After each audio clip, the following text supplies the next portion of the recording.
sports. We are Blackmore. We are Florida.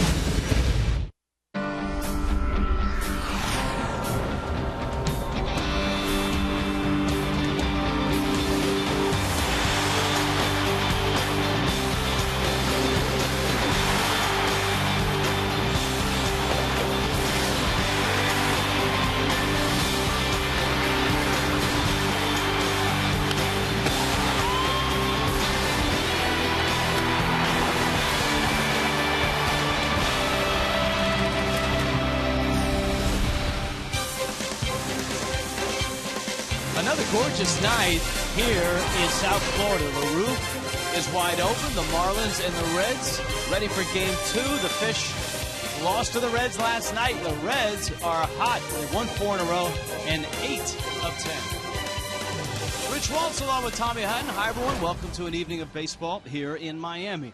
The struggles that the Marlins have had, I guess one way to give a great example is Mike Redmond sitting in his desk today, getting ready to make up his lineup. Pretty amazing. The first time all year that Mike Redmond has filled out the lineup card, and with the exception of Alex Sanabia, the pitcher, everybody else is the same. Positions and positions in the batting order. How about that? And Derek Dietrich, the rookie, who's been in the big leagues for about a week, finds himself hitting third, and he sure looked comfortable doing it last night. You and I have talked about it a lot. Derek Dietrich sure does not look like a 23-year-old getting ready to play his 5th Major League game. He has a solid approach. He gets his work done before the game. If you watch him take his ground balls, you watch him in the batting cage, he gets everything done. He was 2 for 4 with an RBI last night, coming off a Double-A season where he was hitting in the 280s and had 4 home runs and 16 RBIs. You just watch him and you say to yourself, this kid knows how to play the game. I think the Marlins are going to have to watch Alex Sanabia very closely tonight. Sanabia makes the start. And remember, in his last start, he left after tweaking his groin. And that's of concern. You send a starting pitcher out there with a little bit of a question mark. Yeah, we've talked to him in between starts, and he tells us that he's okay, that it was just a tweak and he's fine. But he gave up 9 hits and 4 runs in that 4 1/3. The thing where he's really gotten hurt this year, he's allowed 70 base runners in his 39 innings between hits, between hit batters, and walks. So he has to really cut that down. Here's your starters, brought to you by Coventry Healthcare of Florida. Mike Leake at 2-2. Yeah, Mike Leake will give you cutters, some curveballs and sliders, and a changeup. And, of course, Alex has that fastball, and his slider's his second-best pitch. Yeah, the Marlins trying to bounce back last night. The Reds got on base. Brandon Phillips knocked them in. That's kind of how the Reds have been winning ball games lately this year. And, of course, they have one of the best pure hitters in the game in the middle of that lineup. When we get back, Jeff Conine will break down what makes Joey Votto go.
bullpen, on his way to the dugout, on his way to face the Cincinnati Reds tonight. Let's head out to center field. Jeff Conine, Craig Minervini. All right, Rich, thank you very much, and good evening again, everybody. Alex Tsunami is going to have to deal with a very tough Cincinnati Red lineup, though Dusty Baker was lamenting to me before the game they haven't scored enough runs.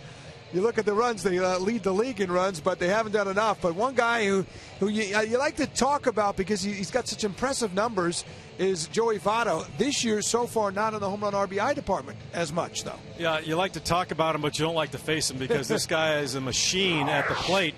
You look what he ranks right now in the National League, 6th in average, 2nd in on-base percentage, and the most impressive to me, 1st in walks and 1st in pitches seen. That's numbers that when your power numbers aren't as good as they usually are, that's where he excels. And this got a chance to spend some time with him when he first got called up in 2007 when I was with the Cincinnati Reds, and you get to talking to him about how intelligent of a hitter he is, how knowledgeable about pitch selection. You see his balance out the plate is absolutely impeccable. I mean, you never see him take check swings. You never see him take off-balance swings. You saw him last night, 3-2 count. A really nasty pitch on full count with bases loaded. Yeah, it was a slider down and in, which usually at least it will elicit some type of a swing at it. He looked at it, took the walk, took the RBI. I got the RBI. Can he be too selective, or no? I don't think so, because this guy is so good at hitting the pitches that are mistakes that are in the strike zone. You see pitches seen, 770 pitches already this year, but when he gets one that he knows he can hit, he hits it. He just doesn't miss very often. Number 3 in the lineup, and Tsunami will have to deal with him and a tough Cincinnati Red club that's hot. They are season best, 7 games, over 500. Marlins trying to get their first victory here on the homestand, their 2nd game. Got it all coming up for you next here on Fox Sports Florida. We'll see you for the post game.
Places by AT&T U versus TV. Check availability, 1-800-PICK-AT&T. Rethink possible.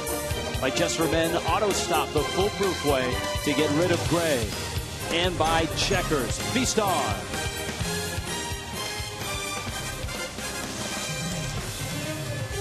It's Alex Sanabia's night tonight. He takes the hill, he takes the ball, and he's ready to go. The Marlins and the Reds from Marlins Park. This big red machine looks this way tonight. Shin-Soo Choo is an on-base machine and a great leadoff hitter. Cesar Izturis at short, Joey Votto's at first. Brandon Phillips hits cleanup, 33 RBIs.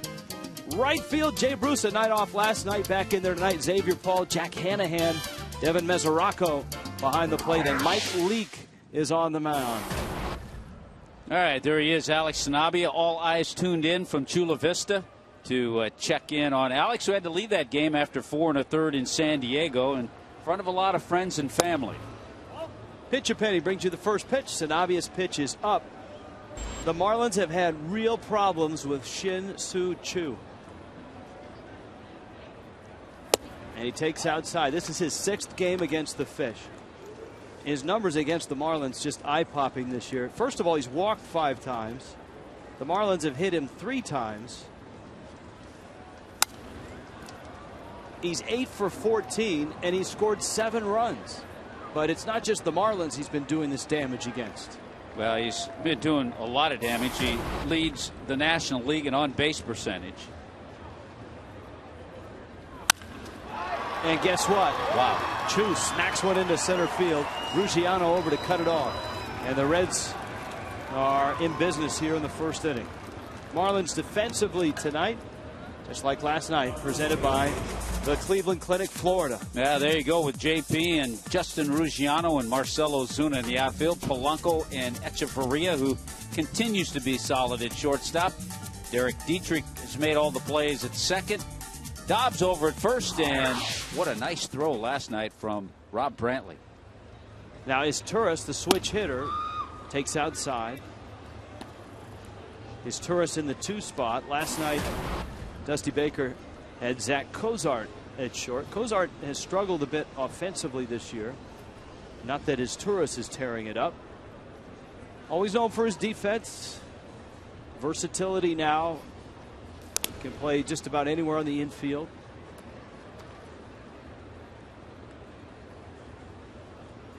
Veteran. So he adds that guy who Baker can plug in and know that he's been there and done that. This is his 13th big league season. He's the kind of guy fits in nicely with a Dusty Baker type team. He's versatile, as you pointed out. He's a switch hitter. Here's the challenge for Alex Sanabia tonight. Sanabia has walked 20 in his 39 innings. The Reds, as Jeff Conine pointed out, walk a lot, and their .334 on-base percentage is tops in the National League. And trust me, when you're pitching to a 156 hitter who doesn't play all that much, you don't go 3-0 because you have the big boppers following. Said boppers are Votto, Phillips, and tonight, Jay Bruce. He walks him. And so obviously not a good sign right out of the chute for Miami. Well, we talked about all the base runners, and there's every pitch missed away to his tourist. All the base runners that have gotten on against Alex Sanabia. So let's put it this way. He hasn't gotten an out yet. So in 39 innings, there have been 72 base runners he's had to deal with when you add up the base hits, the walks, and the hit batters. Well, here's Votto. And Votto himself has done a lot of damage against Miami. Big swing and a miss. Going after a first pitch fastball. And the count's 0-1. Votto 3 for 4 last night. Cracked 3 singles and drove in a run. You know, you have someone, Rich, who has that just powerful stuff, 95, 96 mile an hour fastball. You can get away with a little wildness. But Alex Sanabia, for him to have success here, he has to have pinpoint control. And especially against a guy like Votto, who, as Jeff Conine illustrated, rarely chases anything out of the zone and is so good at hitting mistakes. And Sanabia missing out, and it's 2-1. Of concern for the Marlins and Mike Redmond, that right groin. One of the reasons is last night, Wade LeBlanc worked 2 innings, and LeBlanc is kind of the long man in the Marlins' pen. Votto goes after the 2-1 fastball and hits it in the air. Pierre over. Choo is tagging. Pierre makes the catch. Choo is coming. The throw from Pierre. He stops. A great throw, and he gets back to second. That may be the best throw Juan Pierre has made in some time, because Choo was fully confident he could get to third until he saw it leave his hand. Yeah, it was really interesting watching the base runners because Izturis was watching Choo. and he was headed to second base. There's the brakes that Chu put on when he saw that throw coming to third base. And alertly, Izturis did the same thing, or they would have both ended up at second base. That is a big out to get for Sanabia, especially on a 2-1 pitch to Votto. And so here now is Phillips. A couple RBIs last night, and Phillips continues to have a terrific year. He's tops in the National League in runs driven in. Troy Tulowitzki at 32, Paul Goldschmidt at 31 coming into play today. Well, one of the reasons Brandon Phillips has done such a great job with runners in scoring position, he's hitting .500 with less than 2 out and runners in scoring position. Wait, look at that list. Alan Craig, John Buck, Paul Goldschmidt. Some guys having big years, and Phillips hits one to left field and hits it deep. Pierre to the track, at the wall, he leaps and can't make the catch. It's off his glove. Chu around. Izturis stops at third. And the Reds only get 1 run out of a ball that was hit 386 feet. That's a real break for Miami. And I think if Cesar Izturis had to do it over again, obviously he'd been a little more aggressive. You know, you're a base runner and you have to go. There's a breaking ball that's just flat middle of the plate. At this point, you think Juan Pierre is going to make the catch. It did go off his glove.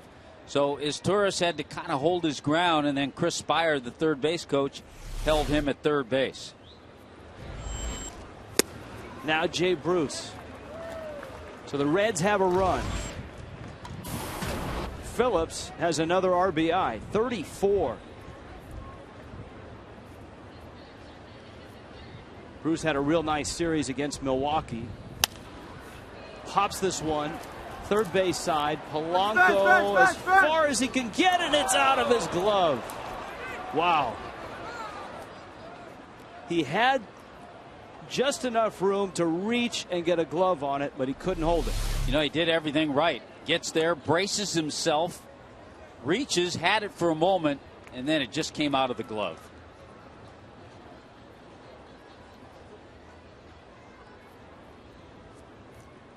Just off the end.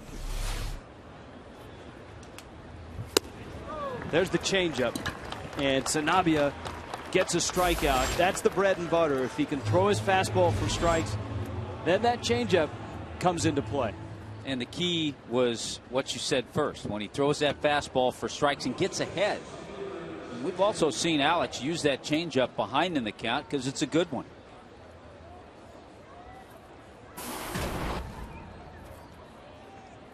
Xavier Paul now.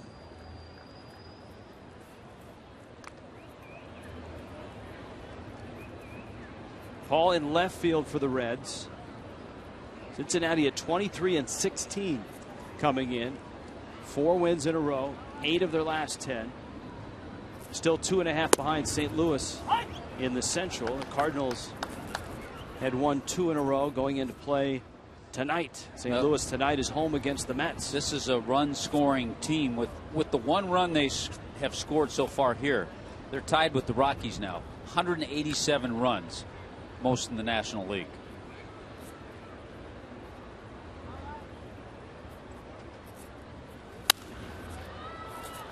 Up in the seats.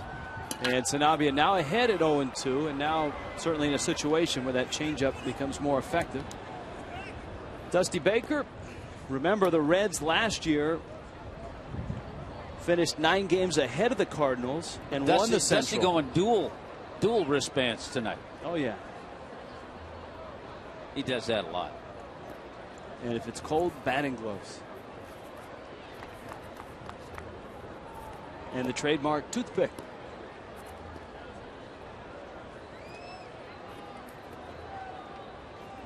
So Paul climbs back in. He drove in 3 last night with a bases loaded double. And Sanabia tries the change, and it floats outside. It's 1.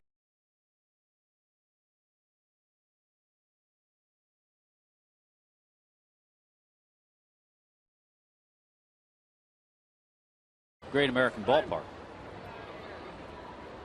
That was a 2-2 game going into the bottom of the 7th.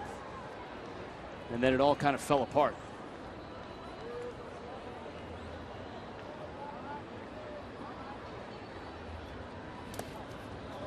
Good block by Brantley. Yeah, Sanabia in that game went 6 innings. Gave up 6 hits and 5 runs. But again, the walks hurt him. He walked 5. There's the line for that game.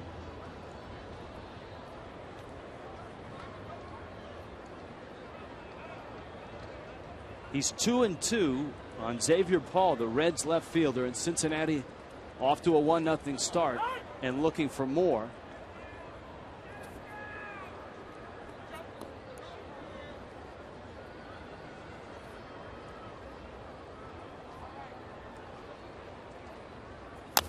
Two, and it's foul.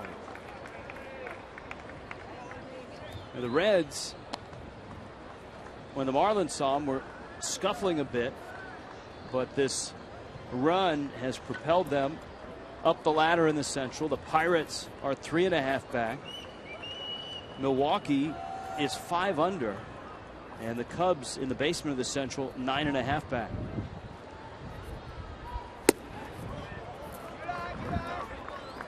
Sanabia is already 23 pitches into this thing. His ball strike ratio, not a thing of beauty. There's a look at Jack Hanahan on deck. I remember last night, Ricky Nolasco threw 30 pitches in that first inning. Remember, the Reds only got 1 run in that first inning, but that really set the tone for the rest of the night. And Sanabia loses him.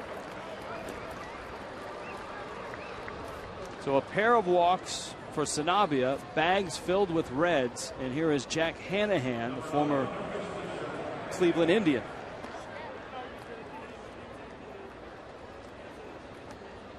You know, Hanahan's got a little playing time. He's had 4 starts. They've all been at third base. That's where he is tonight.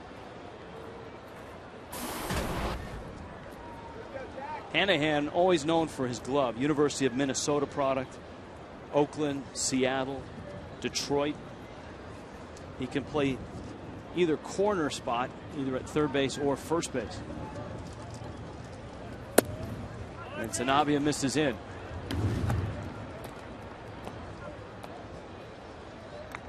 One and 0.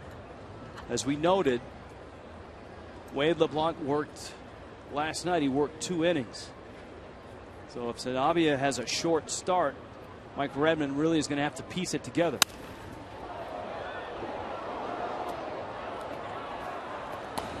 Hanahan lines it foul.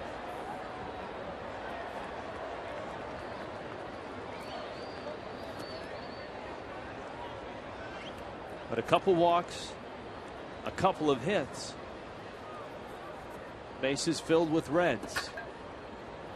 And again, if Sanabia can get out of this and give up just the 1 run, he's got to feel good about it. Challenges with his fastball, 93 on the fastball. It's a good fastball, and that's it. All goes down to command. His fastball is good enough. His changeup is good enough. Command and confidence.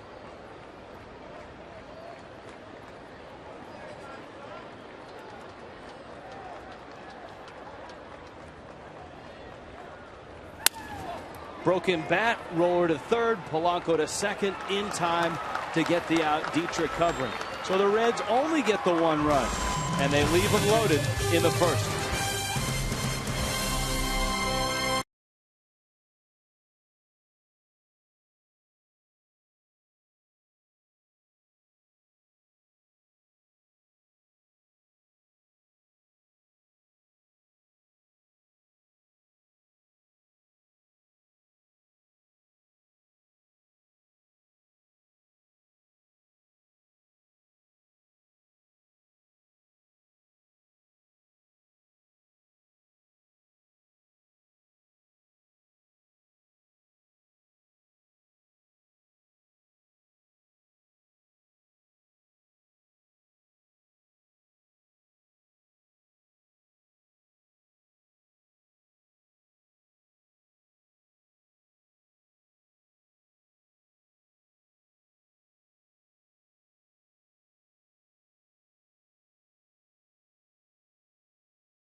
Reds on top. It's the bottom of the first in Miami. And the Fish at 11-28 will bring this lineup to the plate. Juan Pierre, Placido Polanco, and the youngster Derek Dietrich, Marcelo Zuna, Justin Ruggiano, Greg Dobbs, Adeiny Echeverria, Rob Brantley, and Alex Sanabia, a pair of pitchers from the San Diego area. Sanabia from Chula Vista, Mike Leake from Fallbrook, California. And Leake gets the start tonight for the Reds. Fallbrook, California, went to Fallbrook High School. And Fallbrook, California, known for two things: Hall of Famer Duke Snider and avocados. And hopefully Mike Leake. Where else can you get that kind of information? That's top flight stuff. Well, Leake is a guy that, in talking to Chris Welch, who does the games for the Reds on television, talked a little bit with Jeff Brantley on radio, and former pitchers. They said Leake at times will throw too many cutters, and that gets him in trouble. But has good stuff with the fastball and slider and curveball, good changeup. Pierre's ground ball finds Joey Votto, who's so good at first base. Votto won a Gold Glove a couple of years ago when he was healthy. And here's the rest of the Reds defensively. Yeah, Dusty Baker's made a couple changes tonight. Defense brought to you by Cleveland Clinic. Xavier Paul and Chu in the outfield. Jay Bruce back in there, had a couple of days off. Hanahan at third, Istura. So left side is a little different. Phillips and Votto, no change there. And Devin Mesoraco, the young man behind the plate. So there is a change there. Now Polanco in the 2 spot, and as the Marlins get bodies back, Logan Morrison, whenever Giancarlo Stanton comes back, you're going to see Polanco in a spot like this in the order, in the 2 spot or slid down, say 7th, 6th. He's been occupying the 3 spot, and of course when Stanton was healthy, Polanco even hit cleanup at times. And he has that one clip his bat, a strike for Leake, and it's 0-2.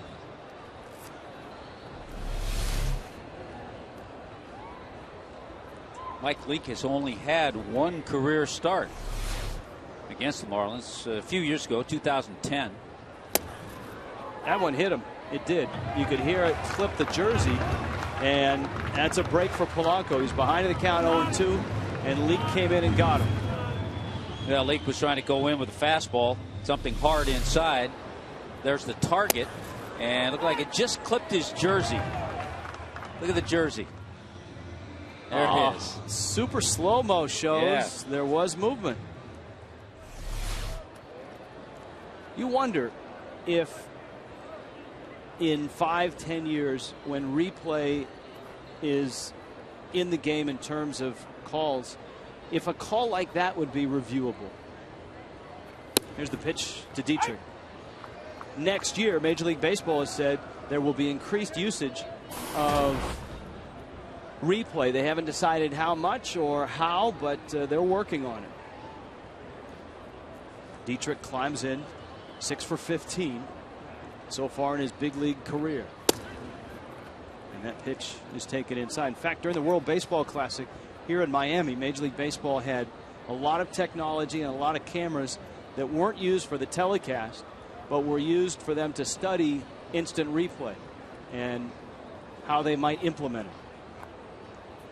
Polanco's at first. 1-1 in. I would say on that hit pitch, no.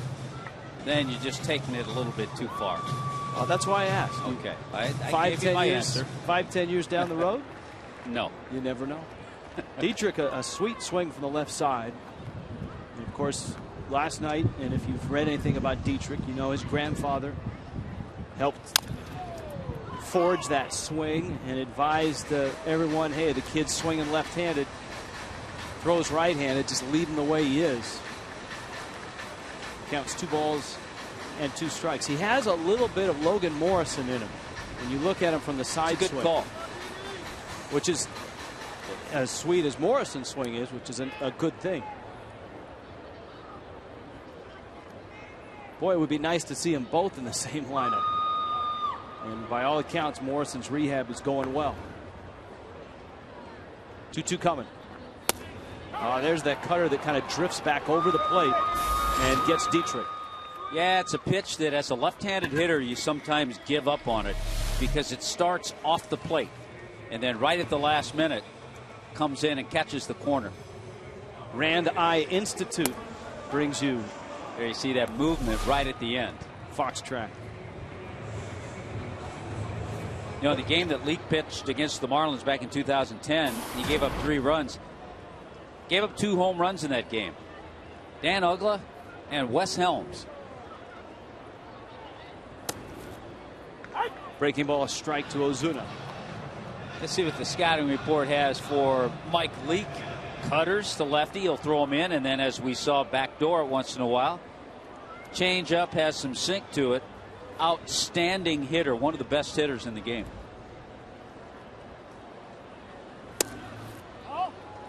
Misses away to Ozuna. So Ozuna hitting at an even 300 after an 0 for 4 last night. Still with 5 doubles and a homer.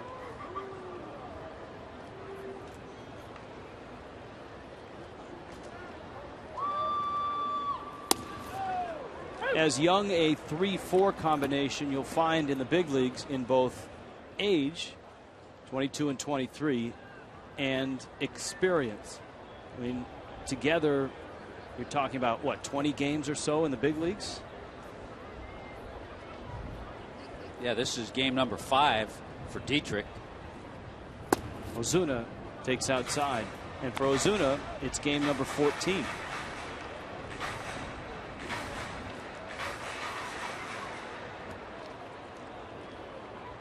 And the hope is, obviously, that it pays off down the line, that the game experience they're receiving will only accelerate their progress. He went around, and Mesoraco picks it up. A throw down to first is in time.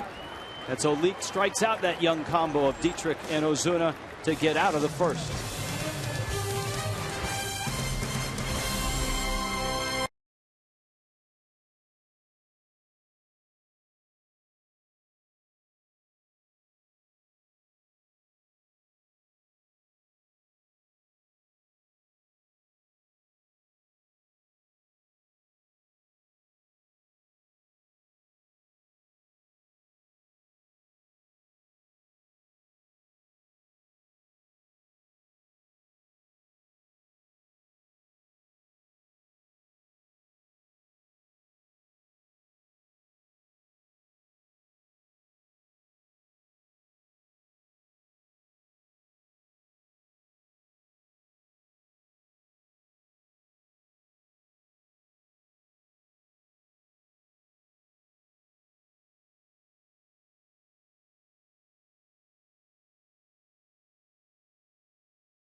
By H.H. Craig. Tony Siragusa? Devin Mesoraco, Mike Leake, Shin Soo Choo for the Reds of Cincinnati. One of the, if not the oldest baseball organizations in Major League Baseball. You got to go all the way back to what, 1869-ish? Back when the Reds were first formed. Actually 1876, my bad. They were 9-56 that year in the National League. Well, that was a rough year. It was. Well, I like some of the names that Mike Hill was talking about last night, growing up in Cincinnati when he was a Reds fan. Mesoraco drills one to center. Ruggiano is on it, and he makes the catch. Ruggiano goes back on a ball as well as any center fielder you'll find.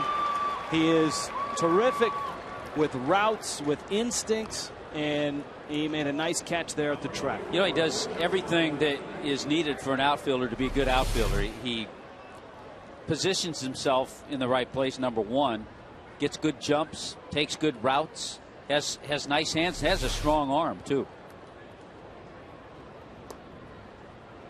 Yeah, Mike Hill talking about the Eric Davis and Chris Sabo, Jose Rio.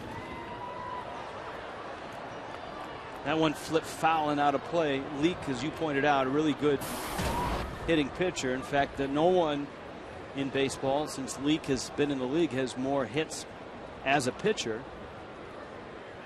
Even Carlos Zambrano, and Zambrano might get a chance. Yeah, the Phillies taking a flyer on Zambrano today. Yeah, Leak last year hit .295. Look at that career average, .276. 2010, he hit .333. Pop up and over for it is Dietrich. Wind is swirling, and Dietrich is there and makes the catch. So 2 outs here. Marlins.com, your one-stop shop for breaking news, tickets, sweepstakes, merchandise, and more. Check out the new Marlins Park seat views for an interactive 360-degree experience from anywhere in the ballpark. And you can pick out your seats, purchase tickets. It's never been faster or more convenient. Go to Marlins.com today. Well, here is Chu, and he continues to be a real headache for Miami. Now, Chu, 9 hits against the Marlins. This is game number 6. As we pointed out, the Marlins have hit him a bunch. They've walked him a bunch. It's an interesting trade the Reds made to acquire Chu. They traded Drew Stubbs, terrific center fielder, just strikes out way too much, and also a young shortstop, Didi Gregorius, who the Indians then traded to Arizona. We'll see him this weekend. The interesting thing about the flip with Chu and Stubbs is they're almost exact opposites. Yeah. What they can do. I mean, Chu has another hit. He's aboard at first. Chu is an on-base machine and a very good offensive player.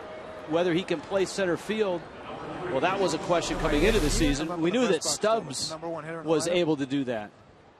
Yeah, and I think with Chu, it's certainly not a problem defensively for him at Great American Ballpark. It's a much smaller park.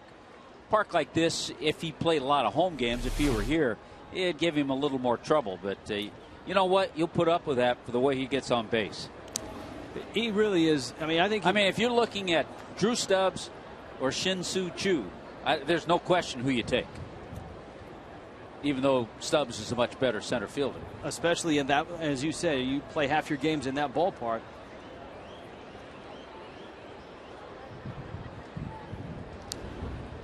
Is Turris walked, and he sends one out to center field. Ruggiano is there, and Justin Ruggiano makes the catch. Well, Sanavia works a scoreless second, 11 pitches.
You can bowl with the stars.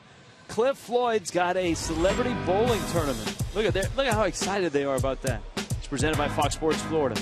Now you can bowl with Cliff or other former Major League players, and the Fox Sports Florida girls will be there on the 19th of May. It's an afternoon of food, fun, and bowling. A portion of the proceeds go to Nova Southeastern University, Sports Recreation Management Scholarships, and Handy, an organization that helps neglected and disadvantaged youth. Pencils ready, everybody. For information, go to CFF30.com. CFF30.com. Ruggiano fouls it at the plate. Justin Ruggiano here the second with Greg Dobbs and Danny Echeverria to follow against Mike Leake. Right-handed hitters file it away. Throws changeup to a righty. A lot of right-handers kind of save that to left-handed hitters, but that strike before that breaking ball was a changeup. Leake with a real fascinating timeline to get to the big leagues. I mean, he went right to the big leagues. He's pitched in just 2 games in the minor leagues. So out of Arizona State, right to Cincinnati. From the Pac-10 to the National League Central. He dominated there. He was 16-1 with a 1.71 ERA his last year at Arizona State. And Pat Murphy, who was the head coach there at the time, felt he was his best defensive shortstop and third baseman had he chosen to put him there. He walks Ruggiano, and Greg Dobbs will come to the plate with the Reds up 1-0. This copyrighted telecast presented by the authority. The Marlins may not be reproduced, retransmitted in any form. Accounts and descriptions of this game may not be disseminated without the express written consent of the Miami Marlins. There's a really interesting list of guys. Leake was the 21st guy to go from being drafted directly to the major leagues. Some had very successful careers. Dave Winfield, a Hall of Fame career. John Olerud with the Toronto Blue Jays and then the Seattle Mariners. Jim Abbott. Some not so much, though. But the one guy, there are a couple guys that stand out. It would certainly have to be mentioned. I certainly have to mention Dick Ruthven out of Fresno State. Well, he's your brother-in-law. My brother-in-law, so we certainly have to mention him. But the other name that's interesting is a guy who was also at Arizona State, Eddie Bain, a little left-hander who probably before Leake was just as outstanding at ASU. Well, Leake has gone 0-2 on Dobbs. Remember when Charlie Finley decided to make a splash, drafting Mike Morgan, sending him right to the big leagues. They tried that big splash with the high schooler David Clyde in Texas. It didn't quite work that way. No. Ruggiano's at first. 0-2 coming. Liner into left field and a base hit. And that has to feel good for Greg Dobbs, who had really been scuffling with his average down to 202. And Miami has something going here in the second inning. Those are the kind of Dobbs swings that we saw so much of when he was in there as a part-time player, when he was in there coming off the bench in a pinch hitting role. That's his swing. That's the way he gets base hits. Another name, Rich, on that list, a very successful attorney up my way and a guy I've known for a long time, Pete Broberg. And that list we're talking about with a guy like Mike Leake is going straight from college or even high school and going right to the big leagues. Echeverria takes a strike.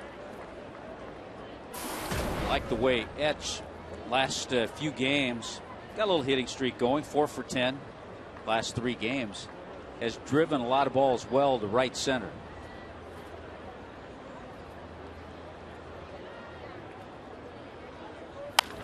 Pulls that one to third, scooped by Hanahan, turned by Phillips, and the Reds get a double play. So that wipes out a pair of Marlins. It keeps Ruggiano at third base, and that brings up Brantley, but you've got first base open and the pitcher on deck.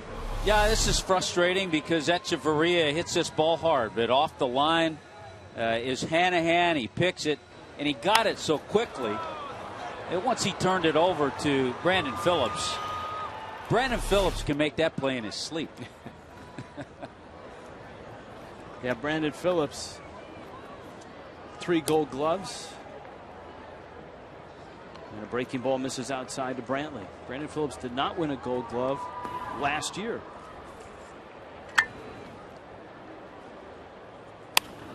Brantley cranks that one foul. The Gold Glove winner at second base in the National League, Darwin Barney.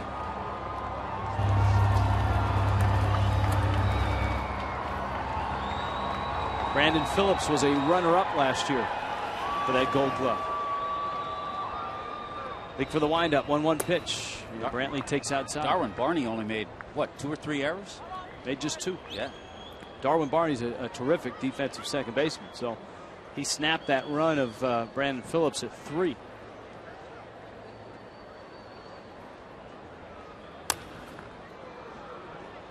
Leake has the luxury of trying to make perfect pitches here with Sanabia on deck.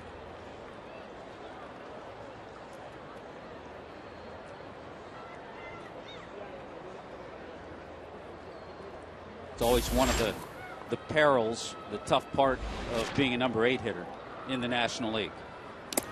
Breaking ball, and Leake did make a perfect pitch. Kind of a back foot breaking ball that Brantley swings over. Well, the Marlins have had base runners so far, but no runs.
Por SAP.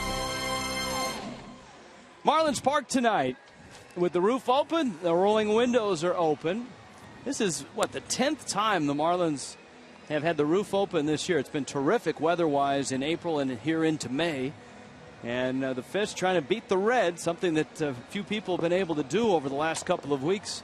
Cincinnati have gone on a nice run where they've won 8 of 10, including 4 in a row. Alex Sanabia survived a first. He left the bases loaded, gave up the 1 run.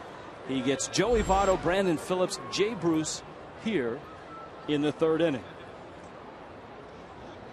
Here's the challenge. Actually, that's a good first pitch to start it. Last inning, of course, the bottom part of the order before it got to Chu, I thought Sanabia was much more aggressive. And he may have been told that by Chuck Hernandez. Now, to be aggressive to this group coming up is a little different story, but that's the way he has to pitch. He was able to get Votto out on a 2-1 fastball. Votto hit a fly ball to left. That was before the Brandon Phillips RBI double. And remember, on that Phillips RBI double, Cesar Izturis probably should have scored. He was at first, and the ball was off Pierre's glove at the wall in left center field.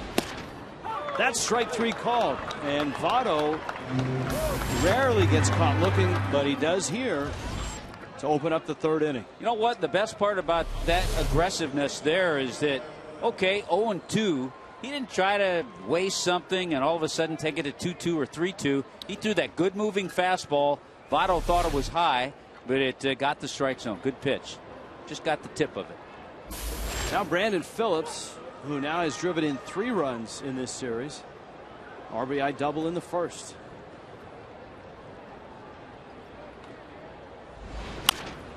Aggressive right after him. I guarantee he was told that by Mike Redmond and his pitching coach Chuck Hernandez. Yeah, because in that 1st inning he threw a slew of pitches and walked a pair, gave up a couple of hits. Phillips, of course, a great football player, great basketball player growing up in Georgia. Was originally offered scholarships for both sports to the University of Georgia. And if you know your baseball history, you know that he was involved in one of the more lopsided trades in history, coming from the Expos organization. With a couple of, pretty good guys, average players for Bartolo Colon, Grady Sizemore, Cliff Lee. Not too bad. No. And the funny thing was, the Indians who made that trade didn't have a place for Phillips. He never really stuck there. And finally was traded to the Reds. And the Reds got a steal when they got Brandon Phillips. And here is Phillips, who signed a 6-year, $72 million contract. He's 31, and he's made a really nice impact in Cincinnati.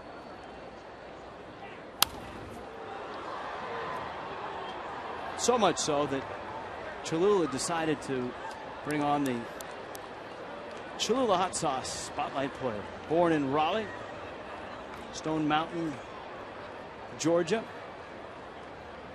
His sister plays in the WNBA.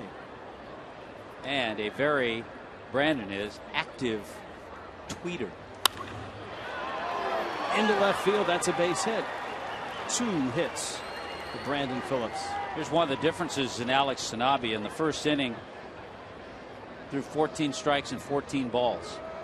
Since that time, he's thrown 15 strikes and 5 balls. Matt Latos, Jose Fernandez. That's a good matchup tomorrow. It's a great matchup tomorrow.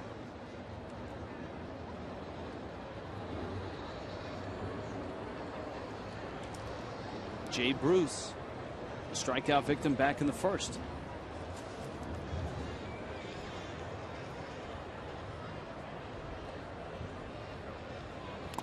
Got the night off last night, and that was his 1st night off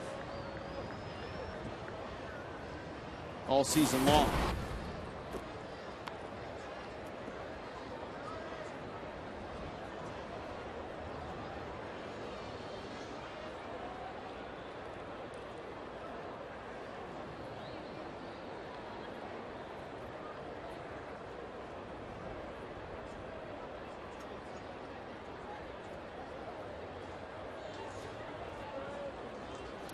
Pitch in the dirt. Tommy, on the previous pitch, watch Rob Brantley.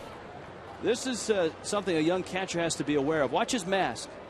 If the mask touches the baseball, it's a dead ball and the runner advances. You cannot use anything other than your glove to touch a ball. Even if it's accidental that way? Yep. Because I know every once in a while, and we've seen it, where a catcher will take the mask off and then kind of scoop the ball back with the mask. That's a no-no. That's a no-no. Yeah. It's like as a fielder, you cannot throw your glove at a ball. Well, you can, but I believe that's 2 bases. 3-0 pitch. And a strike to Sanabia. Remember, it was Brandon Phillips, who's at first base now, who Rob Brantley threw out last night. Well, that's a great player right there, number 22, coaching first base, Billy Hatcher.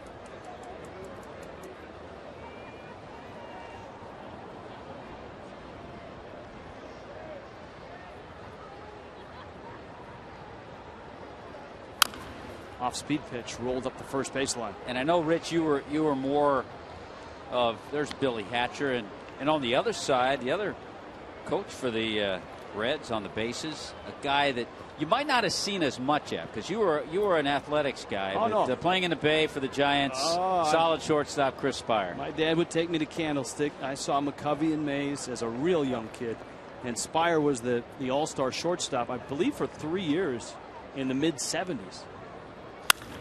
Hit hard, and that's fair, and that's trouble, and down the line it goes. Ozuna to get it. You've got speed with Phillips to third. He'll be held there. The throw from Ozuna is cut. Throw back to second. Back in is Bruce. And there again is the arm of Marcell Ozuna. That's a great job of scouting by the man we were just talking about, Chris Spire at third base. He saw that throw in Los Angeles. And Ozuna from the corner with a great throw. Yeah, and it wasn't that this throw was going to go to the plate, but it got so quickly to the cutoff man.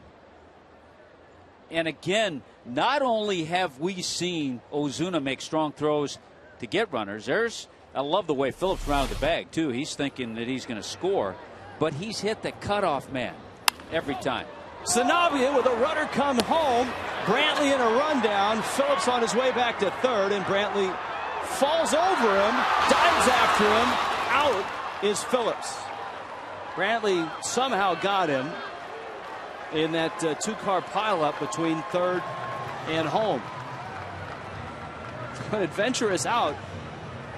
The result is that the runner ends up out at second base. If he doesn't fall, it would have been interesting. He may have had a play at second. Heads up play by Sanabia, and also by Brantley to get Phillips going back to third. Now the tag and the stumble, that allowed the runner, Xavier Paul, who hit the ball, to get to second base. Well, C.B. Buckner was right there. No argument from Phillips either. Phillips almost with a little bit of a you could almost at the start of that play when Brantley went over him, it almost looked like Phillips' legs clipped him, and that sent Brantley head over heels. So Paul ends up at second, Bruce is at third, and now it's Hanahan. And again, Alex Sanabia just needs to get one more out here, and he can wriggle out of this inning without giving up a run. Boy, and again, that number that you gave at the start of the game, the number of total base runners continues to just skyrocket. Reds left 3 on in the first, another on in the second, and they've got 2 out there here in the third. Yeah, they've had 7 base runners already, and we're in the third inning.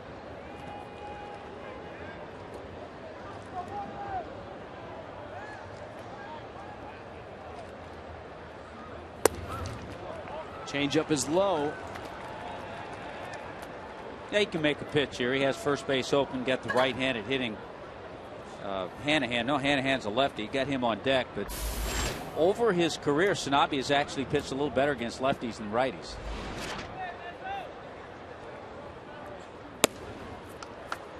I got ahead of myself. I was looking at Mesoraco after Hanahan. See, Mike Redmond can't do that. As a manager, he has to be aware. You know, he was telling me the other day, I don't think I've ever heard a manager talk about this. One of the things he really wants to get across to Rob Brantley's young catcher is to always keep track, especially in the National League with double switches, keep track of where the pitcher is, where the pitcher's spot is in the order, because that may dictate how you pitch a certain hitter. And in modern ballparks, all you got to do is look up at the scoreboard. It's that easy. Because the lineup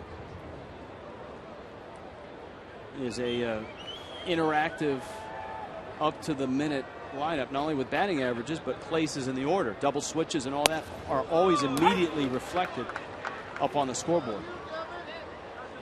There was a day and an age where that wasn't the case. No, you had to file that away in your head.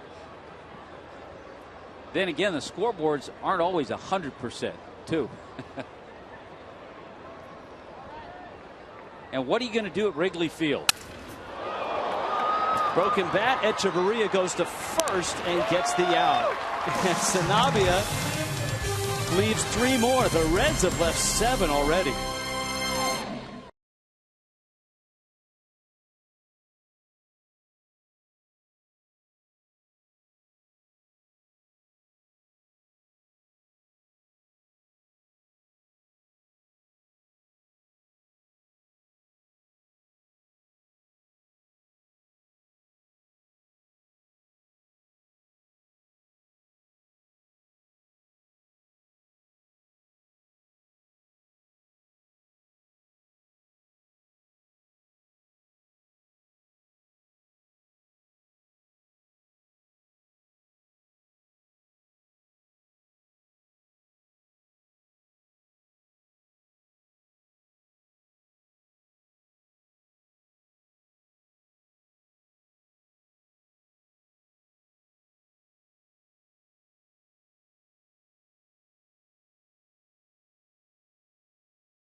The third inning, the Reds leading 1-0, and another example of the terrific arm we've seen from Marcell Ozuna, who's already had 3 assists this year. But as Tommy mentioned, plays like this that keep runners from taking the extra base. Even the reputation is getting around the league. And talking to Ozuna today, Jesse Phillips, a speedy guy, stopped over at third base. Got called Crawford the other day going in the third base. But talking to Marcell today, he mentioned how he worked on this in the Dominican Republic, worked on throwing the ball, credited Tarek Brock, Marlins outfield coach in the minor league system, and Andre Dawson. He said, Dawson taught me not to go around the ball, but to come up square. One other thing he told me, he said he asked John Rauch and Cishek today, how do you keep the ball straighter? And they told him today, actually, to put the ball like this with the seams kind of on the right side, just like that. And he said that might give it a little giddy up. He wanted to keep it rising rather than falling. And he said now he's going to really work on, when he gets the ball, even in a quick motion, to move his hand to grip the ball just like that. And he thinks it's going to stay even straighter. He said that was the problem on the last road trip. A couple just tailed away from him on plays at the plate. He thinks by holding the ball just like this, it's going to help him a lot. Guys? Yeah, it's good stuff. If you can get across the seams as a kid and force seam it from the outfield, even infielders, sometimes infielders don't have as much time.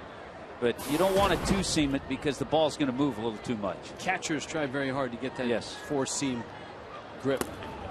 Sanabia swings and misses. Mike Leake opens the third with his 4th strikeout already. And Juan Pierre will come up. I don't know if I would have gone to Steve Cishek, though, to find out how to throw a ball straight.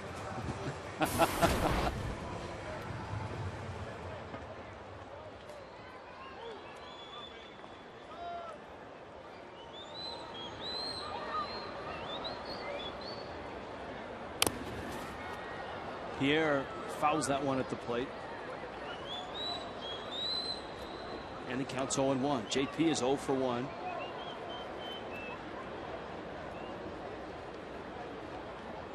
Last year, Leake in the rotation for 30 starts. He was 8-9 and an ERA of 4.5. Up the middle, Phillips. That is a Gold Glover. Wow. You know what? He didn't dive. He didn't have to get dirty on that. It probably won't make a top 10 of best plays, but this is a terrific play because he knew he had Juan Pierre, the runner. He knew he had to pick it cleanly, and he knew he had to make a perfect throw.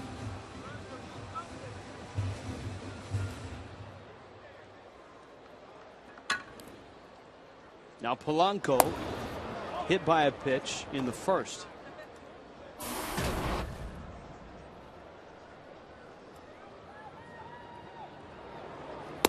Leake's given up a walk. He's given up a hit. And that's it. His night very, very different than the night of Alex Sanabia. Well, Sanabia in his 3 innings has thrown 62 pitches. Leake, little hesitation, and maybe that slowed down Jack Hanahan. Polanco's got himself an infield hit. I think Hanahan may have called for it because it looked like Leake was going to go over and make the play, and then he peeled away. That's when he got out of the way. I think he heard Hanahan calling for it, but then Hanahan couldn't find the handle, couldn't make the play. Yeah, you can hear him yelling. That brings Dietrich to the plate with a runner at first. Dietrich reporting to us that everybody back in Cleveland was able to watch the game last night. They hooked up their computer to the TV. MLB.TV worked just fine. See, you have to show me how to do that. I can do that.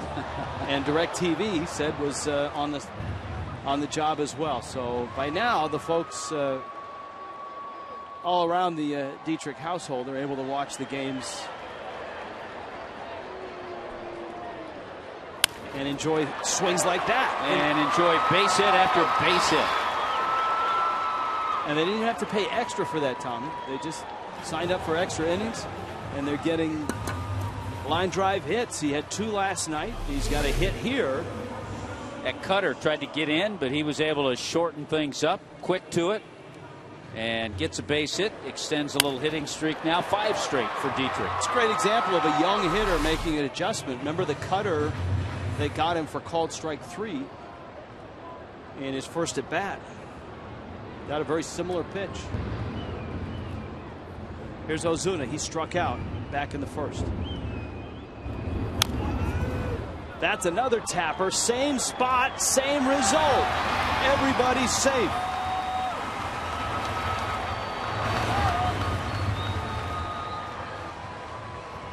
Well, it's been a tough inning for Jack Hanahan. 2 balls that you couldn't have rolled out there any better. Yeah, really interesting inning. You have 2 swinging bunts, and really the ball Dietrich hit may have gotten in on him a little, jammed him, so he didn't hit it squarely. Did you see that? And all of a sudden, with 2 out, bases loaded. Leake was actually pointing to Hanahan to go to third, and Leake was going to try to get the out at third. That was the shortstop in him. Yeah, coming out. So Miami set up now. The bag's loaded, but there are 2 outs, and here's Ruggiano. Leake misses outside. Ruggiano 7 homers. That leads the ball club. 16 driven in. That leads the Marlins. Almost a third of the team's home runs. You mentioned 7 for Ruggiano. The Marlins have hit 22 as a team. And that's the highest percentage in baseball. Ruggiano to right field towards the line. Bruce is there, and he makes the catch. Mike Leake leaves him loaded. 3 are in the books here in Miami. 1-0 Reds.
Going strong.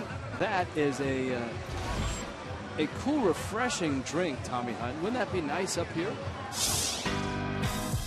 Keep that in mind. The Marlins and the Reds tomorrow night, Thursday. Visit your local Subway restaurant. Get a voucher for a discounted $5 ticket. All seniors 55 and older can receive complimentary tickets on Senior Ticket Thursday. Presented by Wellmax Medical Centers. Hold that fresh-looking drink for the fantasy auction when we're out at the Clevelander broadcasting. And we're raising money for the kids. For the kids. Alex CIN AT MIA, 65th pitch coming up. The Reds have left 7. They've had opportunities. Leaks at the plate, and he gets around on one.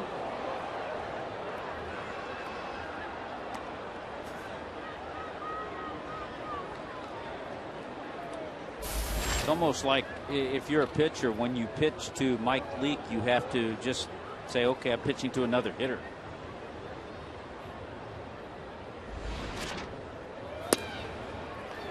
A swing and a miss. Leake goes down. Camera 12 in full operation tonight. That is DJ Vertigo, Tommy. I know that you've had him at many of your gatherings. I have that exact setup in my office.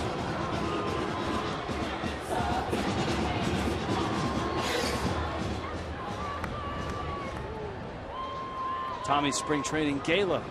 DJ Vertigo performed. Strike to Shin-Soo Choo. Now, we said at the outset of the telecast, he's just clobbered Miami, and all he's done is come out and line 2 singles in 2 at-bats. So by my count, 10 hits for Choo, and this is game number 6. And CIN AT MIA still looking for that first 1, 2, 3 inning tonight. CIN AT MIA either gives up a hit or he hits him. At least so far this year.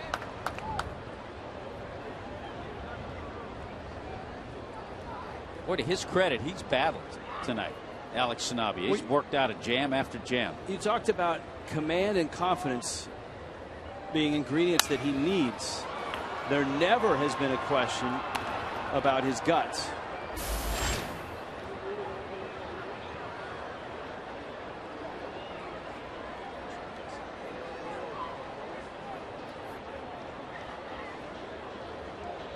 One and 2. Choo, left field, deep. Shin-Soo Choo. The Marlins just can't get him out. Into the Clevelander he goes. Big Choo. 8th home run. He's 3 for 3 tonight, and it's 2-0 Cincinnati. Oppo Choo. You don't expect Choo to go to the opposite field in this ballpark, and he just did. That ball jumped off his bat. It's a Clevelander home run in every sense of the word.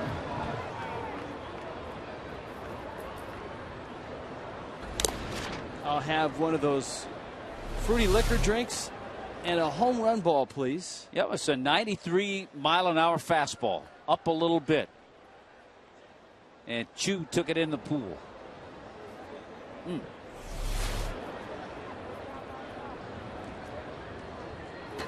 It's amazing. He's now 4 for 4 against CIN AT MIA, and he's been hit twice. His Turris takes up.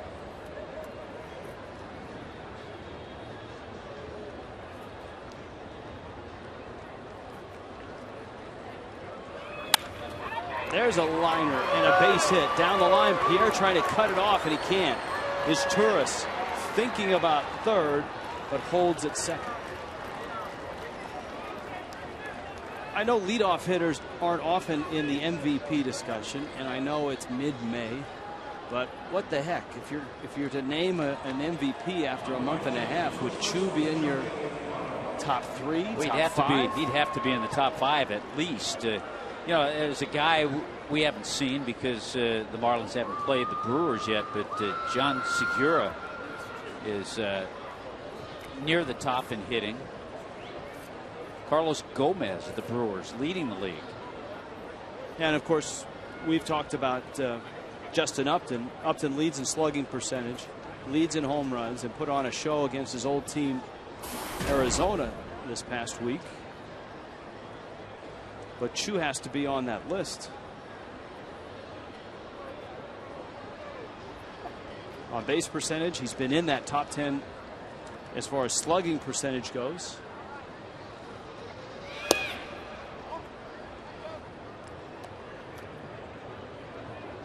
Votto, who is 0 for 2.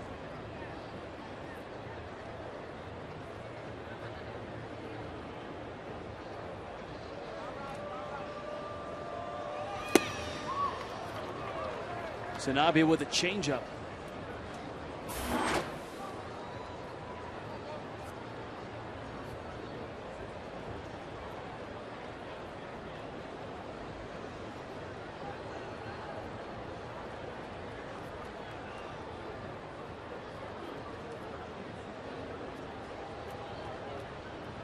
Ball and a strike and an out and a runner at second. He's made some pretty good pitches to Joey Votto. Remember when he struck him out looking in the third inning, he backed up a fastball in the inner part of the plate.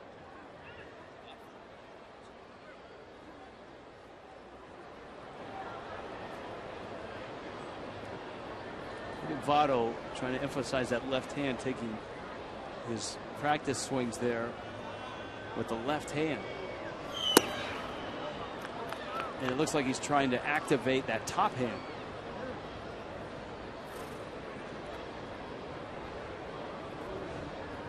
Look also how he has choked up on the bat with 2 strikes. It's a look you don't see too much nowadays. Votto inside outs that ball and dumps it into left field. Pierre up with it, easily scoring is his tourist. You could see Joey Votto making adjustments during that entire at bat. He was angry with the ball that he fouled off over the Marlins dugout third base side. A few tweaks. Boy, inside out pitch was a pretty good pitch.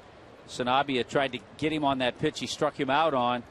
But this time, Votto reacts short and quick. Yeah, why don't more guys do that nowadays? Shorten up on the bat with 2 strikes. I know he's on the other team, but that's the way you do it. Absolutely. I mean, without a doubt. And here it's Phillips. And all the runs and runners that Sanabia has been dodging here in the first 3 innings. Things starting to break through for the Reds. A 3-0 lead. And Phillips has 2 hits, RBI double and a single. Boy, 80 pitches too already for Sanabia. And again, for the Marlins, with LeBlanc throwing yesterday after Nolasco's 5 innings. Marlins bullpen, if Sanabia does last just the 5 innings, of course he has to get out of this one to get to the 5th. But at 81 pitches, he needs to get some outs.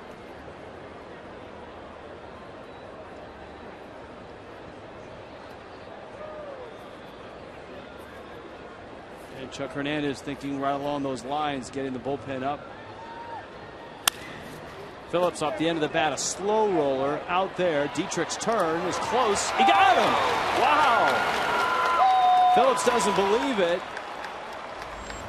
But Dietrich with a quick turn, and he got the double play.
Most Dangerous tape room hard at work in downtown Miami. The Reds and the Marlins. Mike Leake now has a 3-0 lead. And Greg Dobbs is at the plate. Marlins getting a double play to finish off that fourth. Brandon Phillips. 6-4-3 double play. Dobbs hits a ground ball to second. And Phillips.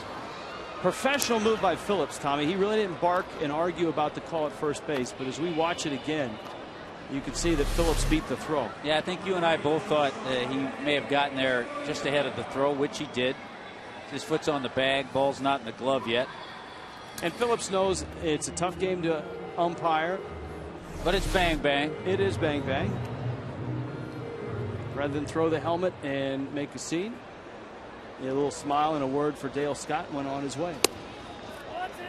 And Dale Scott, a veteran umpire.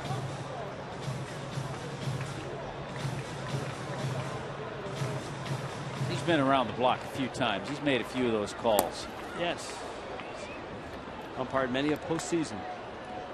Dobbs out number one. Adeiny Echeverria up now. He bounced into a double play in the second. Miami had the bags loaded with 2 outs in the third. Echeverria to center. Chu a step back and now in. And he makes the catch. I think if you talk to those who follow the Reds, they'll tell you that Chu's played a pretty good center field. You know, he reminds you of a guy like Cody Ross, who doesn't have blazing speed, but has good instincts, and much like Ruggiano, good first step, good angles. And that goes a long way. It goes, sometimes that goes further than blazing speed. There have been guys with blazing speed that take awful angles and don't get great jumps, that don't cover as much ground.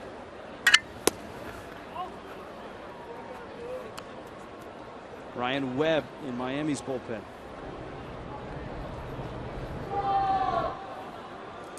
Brantley a strikeout back in the second. And a flare to left, and it's going to nestle in for a hit. Xavier Paul picks it up. And so a 2-out hit for Rob Brantley.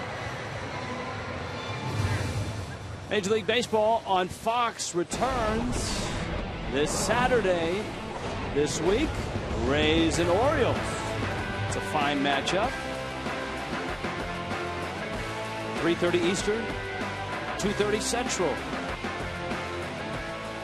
Fox Saturday Baseball. How about the start that Rays left-hander Matt Moore is off to? Won his 7th game. He's 7-0. Beat Boston last night. Sanabia back to the mound. You can see how good Leake is defensively. He pounced on that ball. And Miami leads Brantley at first. 3-0 Reds.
Marlins baseball on Fox Sports Florida, brought to you by After Earth, in theaters May 31st. By Honda. Visit your Honda dealer for great lease and finance deals on fuel-efficient Hondas.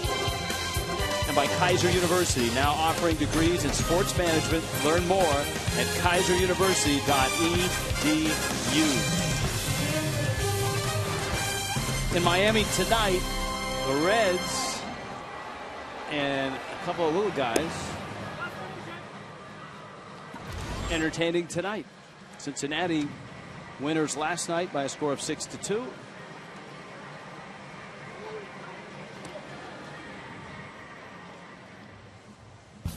And now for the Just for Men Auto Stop Foolproof Stat. Runs per game since 2010. It's going in the Wayback Machine, but of course you got the Rockies. Cardinals are one of the surprising teams in there because the Brewers and the Reds play great offensive parts. So do the Diamondbacks.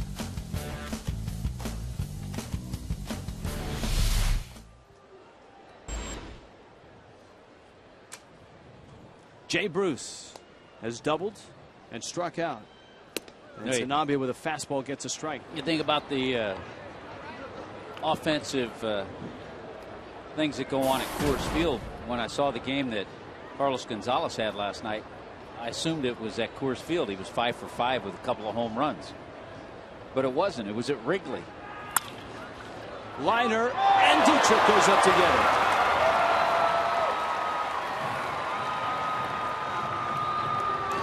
An out here in the 5th. Well timed, nice leaping ability. I'd give the landing a 10 too. Oh, he was able to spin around. He had good balance on that landing and stuck it. See, always when you make the catch, you're looking real serious. Then after the fact, you look over at the other infielders and you have to crack a smile a little bit.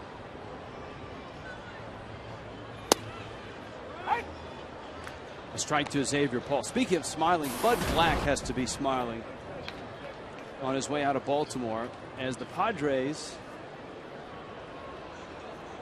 beat Baltimore again 8-4, and they did it with their smallest guys. Alexi Amarista went 3 for 5 with a 2-run homer. Everett Cabrera had 4 hits. Yeah, Padres playing good ball.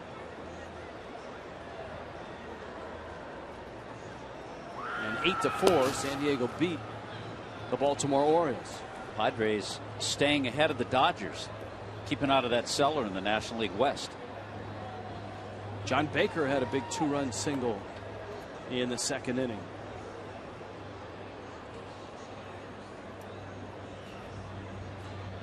It was a sweep, but it was a 2-game series. But that's impressive to go into Baltimore. And the Marlins got a taste of it when they were in San Diego. Can you call it a 2? I think we've discussed this before. Is a 2-game series a sweep, or is it just 2 in a row? I'd go with 2 in a row. Yeah, I think you have to have 3 for a sweep. If each team gets one, I think you can call it a split. Yeah, that bottom of the lineup, Baker, Amarista, even Kyle Blanks. Well, it's funny, a lot of teams in the big leagues, because you'll have teams traveling. Some will have off days tomorrow on Thursday. So quite a few teams played day games today. To right, Ozuna has it under control, but Xavier Paul is out. The day game of note, because they also do that in the minor leagues. Jacksonville played a day game today. And the reason we're telling you that is because Christian Yelich had 2 home runs and a double, and has gotten that batting average up to right around 326, 327. So for those that are hopeful that it gets better here with the Marlins, I think you can certainly look to Yelich, who by all accounts, and even last night Michael Hill talking about it, is going to be a Marlin before too long. Because coming out of spring training, the word was if he tears up Double-A, he'll be here. And so here's Yelich Remember, he was a 23rd overall pick in 2010. Yeah, his first 2 at-bats today, he homered. Remember, he's only played 22 games. Yeah, but Ozuna played less than that. I know. and Marisnik has played less than that. All 3 of those guys were injured coming out of spring training. See, what the Marlins need is that, remember the year they had the split schedule, was it 81? Yeah, 1981. Because of a strike. That was my last year as a player because of the strike. Yeah.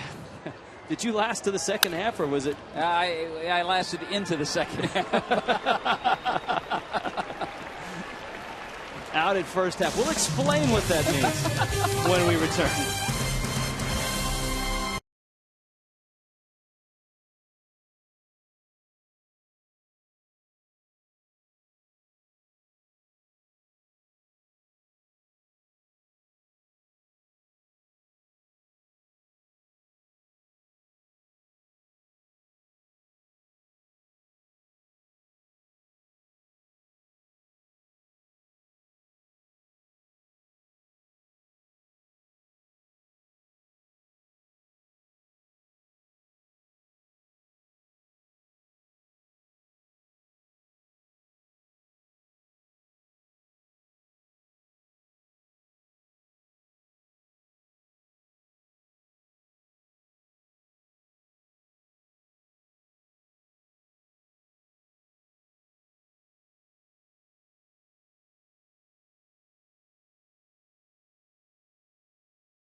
In the bottom of the 5th inning.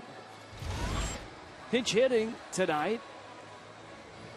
Tito and Cookie. Hi, guys. Hey, how are you? Tommy and Richie, how are you guys doing? Hey, we're good. Tito, Cookie, good to see you. Good to see you guys over there. Nice to have you aboard, Tito. Thank you very much. It is a pleasure to be here with you guys again.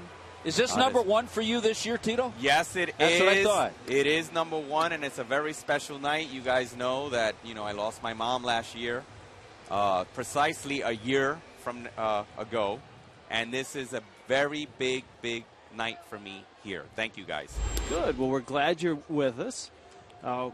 Cookie, the Marlins have been challenged to score runs so far this year, and we were talking just about Christian Yelich moments ago. There's a bunt by Pierre. Whoa! Everybody arriving at first base except the baseball. Pierre's going to get a hit.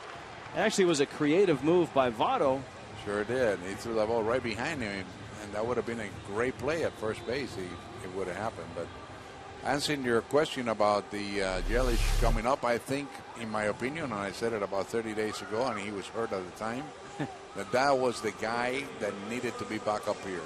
Can you imagine Yelich now with Ozuna and Dietrich and Echevarria, and we're starting to see the combination of the youth and talent that can get this club in the future,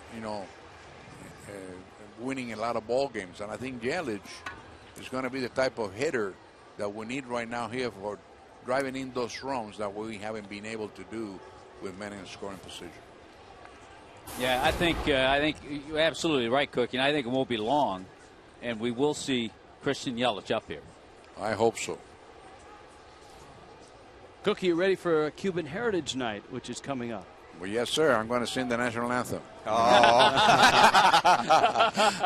I got you on that one, didn't I? Hey, I hear Livan Hernandez is going to be out here. Yeah, he will be. No question. That's Friday night here at Marlins Park. We might be able to get a couple of innings out of Livan. Oh, my God. Yeah, right. I'll tell you, he can give you innings. There's no question about that. I think maybe a couple of hits. Yes, sir. Tomorrow is going to be a great duel of pitching, and the fans should come over here to see Jose Fernandez, who's pitched very well, and also latest for Equipo de Cincinnati is going to see a great duel of pitching. And how about the weather we've had? Beautiful. Awesome. Beautiful. You think that by July will stay the same, you think? Or I don't no think chance so. of that. Huh? We'd be a little sweaty at this point in time Yeah. if it were July. That's true. All right, well, have a good night. All right, Thank guys. you, guys. Glad to have you with us tonight. Hope we'll have you again Yes. later on in the yes. year. Thank you. Absolutely. Thank you, guys. Tito and Cookie.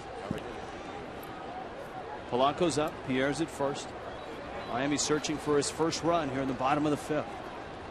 Mike Leake.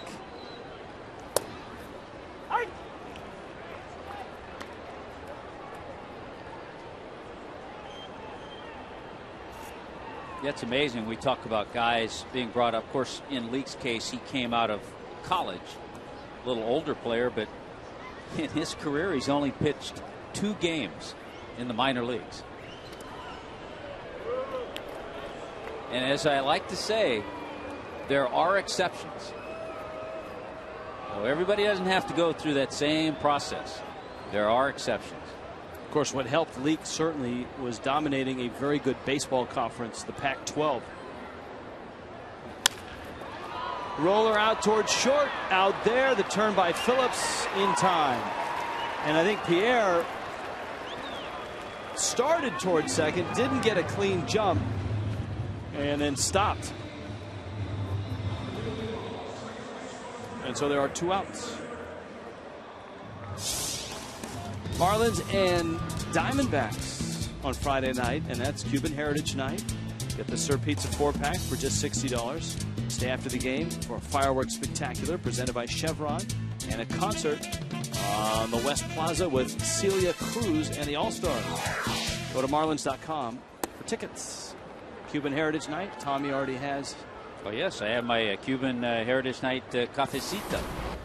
It's a great looking, Cuban coffee, maybe an espresso. You could probably get a double in here, too. Double espresso. Dietrich is up. He's 1 for 2.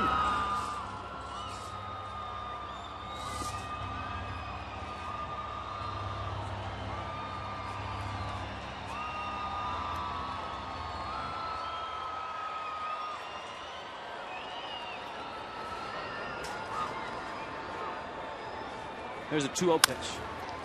Dietrich pulls that one foul.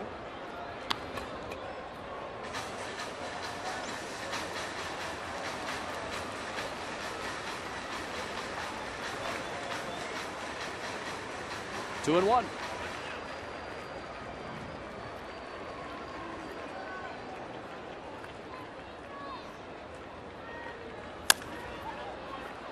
Pulls another one foul. All right, this is what Tommy's been talking about. That's right. See, this is nice little Cuban coffee. Whatever you'd like. You put a lot of things in here.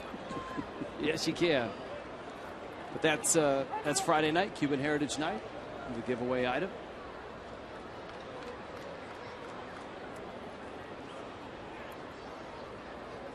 Two and two to Dietrich. Former Marlin Cody Ross will be in town with the Diamondbacks. Can't wait to see Paul Goldschmidt. Yeah, we saw him last year, but he just keeps getting better and better. Marlins trailed the Diamondbacks through L.A. and Goldschmidt had a great series against the Dodgers. Dietrich watches that one outside. Count's full now, 3-2. Been a good battle by Derek up there.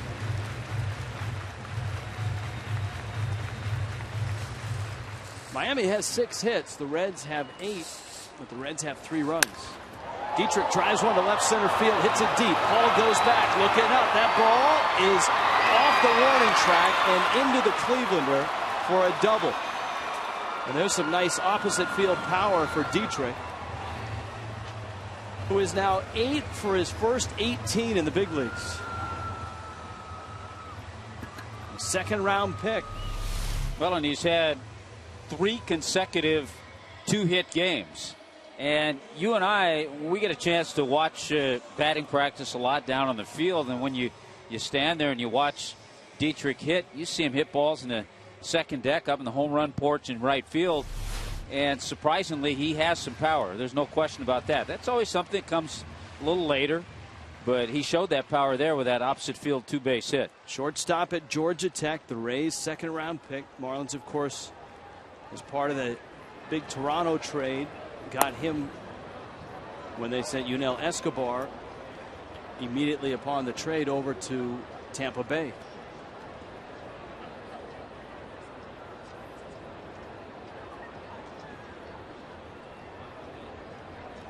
Marcelo Zuna to center, and Chu is there, and he makes the catch. Couple hits, but no runs to show for the fifth.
Night, Jose Fernandez, Coconut Creek's Matt Latos. Latos 4-0. Fernandez, the 20-year-old rookie sensation. And they meet tomorrow night right here on Fox Sports Florida. Marlins Live starts at 6:30.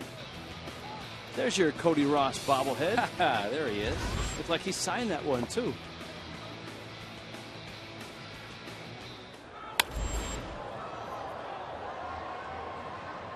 Alex Cian Amia opens up this sixth inning with a fastball in on the hands of the Reds catcher, Devin Mesoraco, who the Reds hope will be the catcher of the future. He's 24. Puxatawny, Pennsylvania. Always in the news. Right around what? Groundhog Day. Late February, early March? Yeah. More spring or more winter, or spring has arrived? That's. And if Bill Murray's in town, Punxsutawney Phil. There's a strike. Mesoraco was a 15th overall pick back in 2007. Amazing thing about Cian Amia, in the fifth inning, he had his first 1-2-3 inning. And he busts another bat. It's going to be a tough play. Echeverria, bare hands. Wow, what a quick release. To barehand the ball and then get rid of it that quickly is not easy. He has been an absolute delight to watch at shortstop. Ball comes up, picks it cleanly, and then his throw is strong. Just one error all season, and he's been smooth.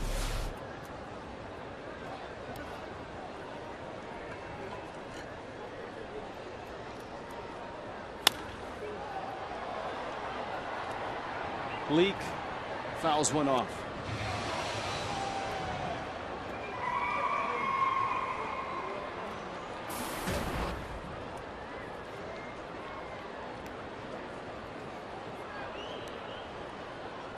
Oh and 1. Leak's 0 for 2. And he drops down a bunt foul. Watching the first couple of innings, you got a sense that Alex Cian Amia would not be around in the sixth. But the Reds stranded 7 through the first 3. Sanabia needed a double play to clean up the 2-run 4th. And since then, he's got himself in a little bit of a groove. Yeah, you watch Mike Leake as he gets a little rest, and so does Sanabia on Leake's bunt attempt. But he's going to look like a pitcher. Number one, he's 5'10". He looks like a shortstop. It does, and he moves like it. You see how quickly he gets off the mound. Terrific athlete.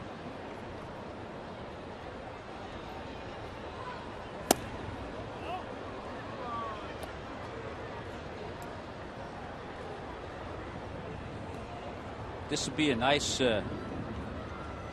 boost for the bullpen for Sanabia to get through this 6th inning.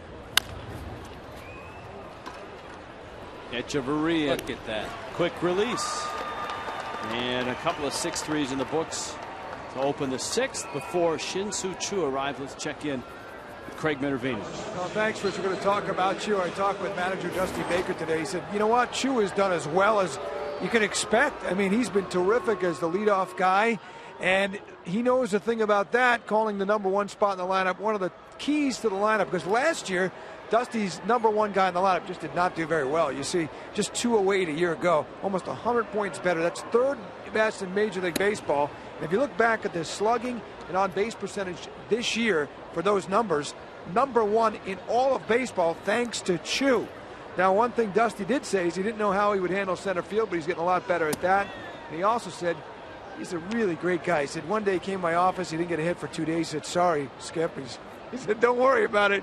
You're doing your job, getting on base. One other thing he said, guys, is they're not driving him in enough. The Reds are 2nd in the league in runs, but they lead the league with the most left on base. And one of the guys they've left on base a lot is Choo. And guys, he's really a unique player in that he didn't play in Korea and come over here. We just saw, of course, in Los Angeles, the guy that had dominated in Korea, Youngjin Ryu. Choo was actually signed by Seattle as a teenager, came over. He was developed in Seattle's organization for 6 years, and then they sent him to Cleveland. And that's where he really blossomed, was in Cleveland. Well, he's been tearing up all kinds of pitching. 386 against right-handers. And I was just told this is his first ever visit to Miami as well, in the stops in Seattle and Cleveland. Remember, the Marlins played the Indians in Cleveland when we saw Choo. Choo drives one right field deep. Back goes Ozuna at the wall.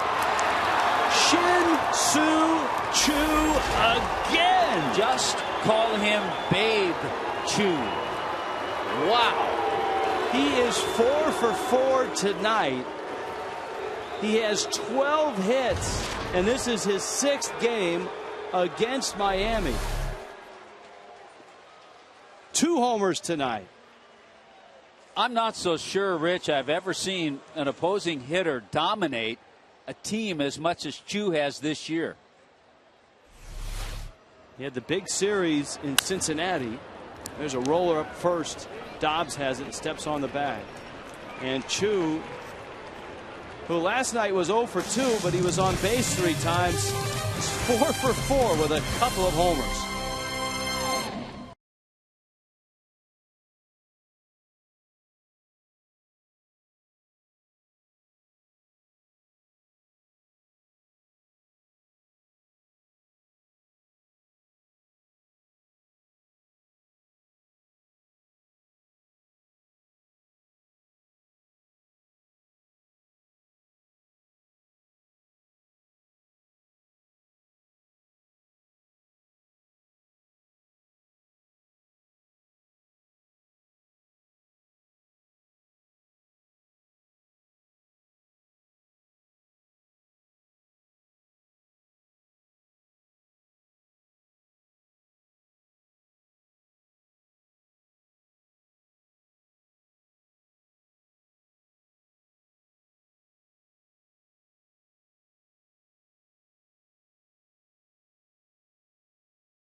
Time to get the octopus, maybe run him through the car wash, Tom. He's taken a few headers. Ruggiano takes a strike. Justin Ruggiano's walked and lined out. Greg Dobbs, Adeiny Echeverria.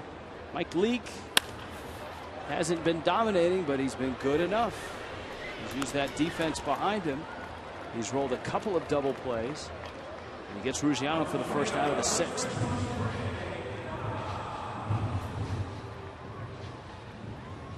AT&T U-verse poll question. Is Dusty Baker a Hall of Fame manager?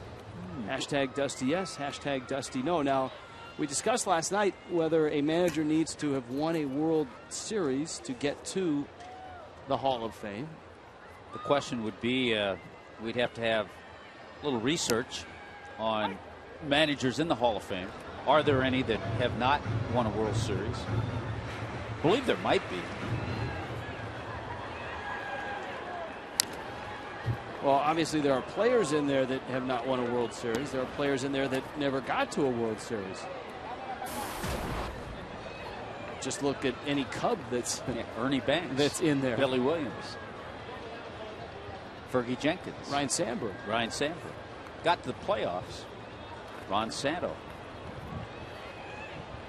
Thankfully, Ron Santo.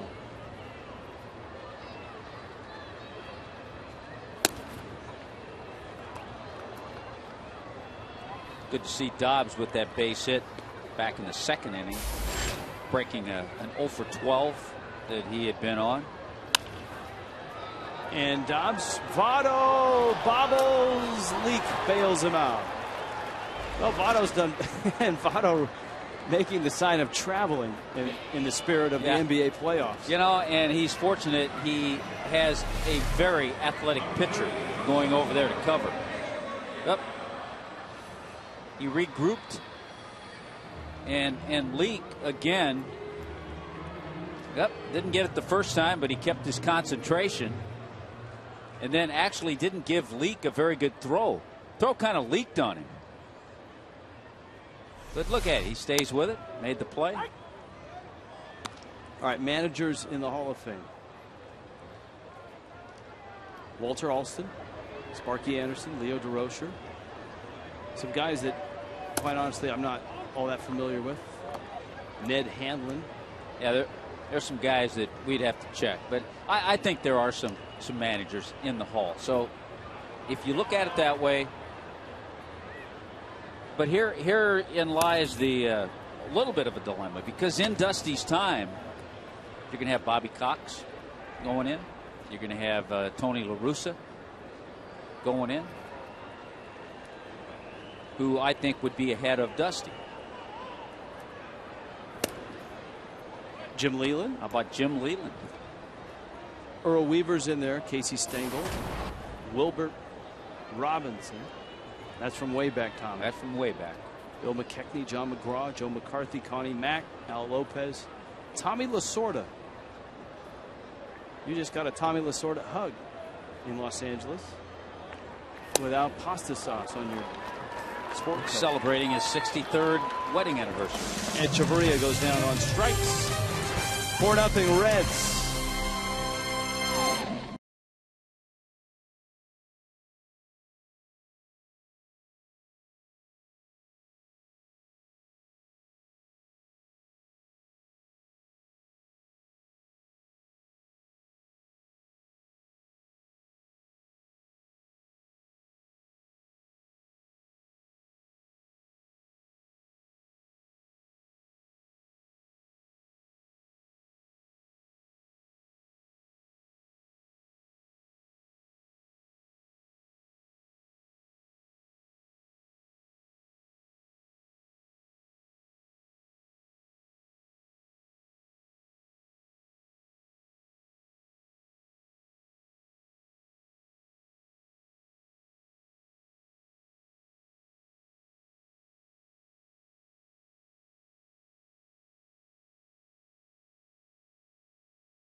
All-you-can-eat seats are just $27. Enjoy unlimited canned beef franks, peanuts, popcorn, nachos, Pepsis, and water.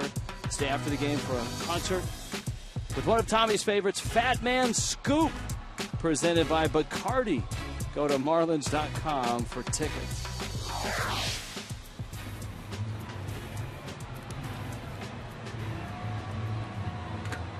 Here tonight, the Cincinnati Reds continue to flex their National League Central muscles, and Shin-Soo Choo especially.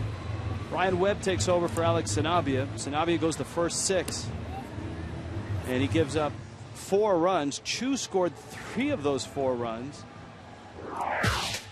Well, we've talked about Ryan Webb and the way he's been on a nice roll. Right now, 10 1/3 consecutive innings without allowing a base hit. So that's the longest active streak right now. Casey Jansen, Hector Santiago, Kevin Gray. But good stuff by Ryan Webb. He's really, in his outings recently, had a heavy sinker. He's kept it in the strike zone. He's gotten a lot of ground ball outs.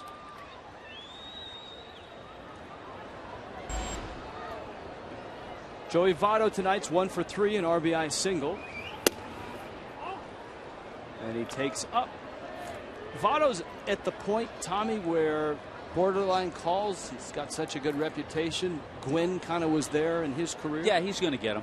Sure. Because he has that reputation. The changeup from Ryan. Toyota trend, Reds 12-1 in games in which Votto has 2 or more hits.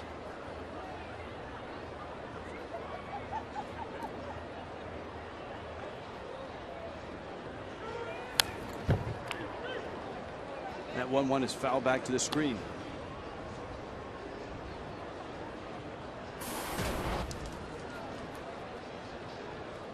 In a few more years, we'll be talking Hall of Fame with Joey Votto if he continues on the trend that he's on.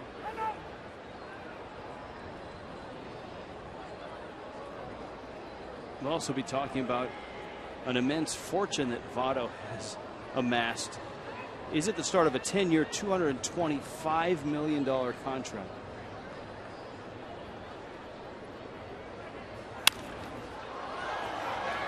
That's a lot of ribs at the Montgomery Inn. That's a lot of Skyline chili. Grater's ice cream.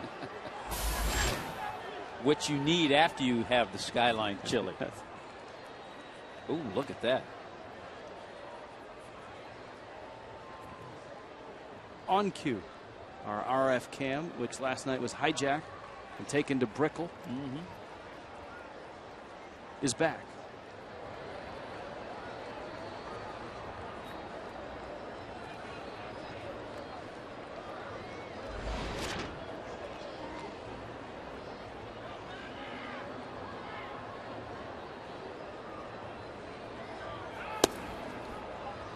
Votto shuffles his feet. Votto, of course, grew up a Blue Jay fan in Toronto.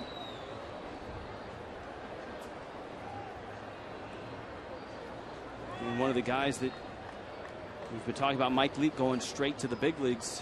Votto spent a long time in the minor leagues. Snakes that one down the line, and he'll settle for a single. Votto spent 6 years in the minor leagues before breaking into the Reds lineup. Which is very interesting in itself, and just goes to show you the development of young players is different. Everybody's different. He was close to a 290 career hitter in the minor leagues, and that for him is translated to being a better hitter at the major league level.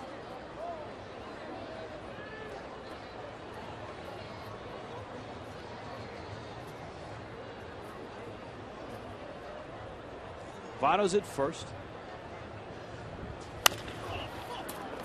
Pulled to third. Polanco. Dietrich turns the double play.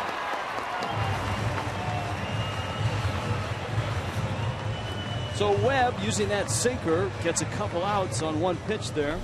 Yeah, Brandon Phillips. That hitless streak was quickly snapped by Joey Votto, but erased on a nice 5-4-3 double play. You know what? If you're an infielder a first baseman or receiving a throw like Dietrich did, you're going to get a perfect throw just about every time from Placido Polanco. He knows how to get to that four-seam grip. The throw's always nice and smooth. Bruce reaches out, strokes it into center field for a base hit. You know, the other thing Polanco's got going for him when he makes that feed, Tommy, he's been on the other end of it. He's won 2 Gold Gloves as a second baseman, as well as a Gold Glove at third. Yeah, so he knows exactly what that second baseman wants. A chest-high throw that's not going to move a little bit.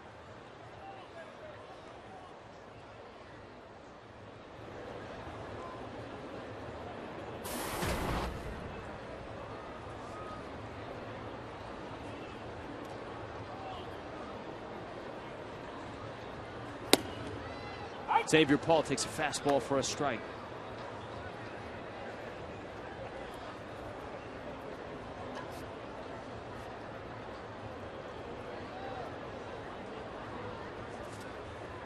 Reds last year did it with a great pitching staff, terrific defense,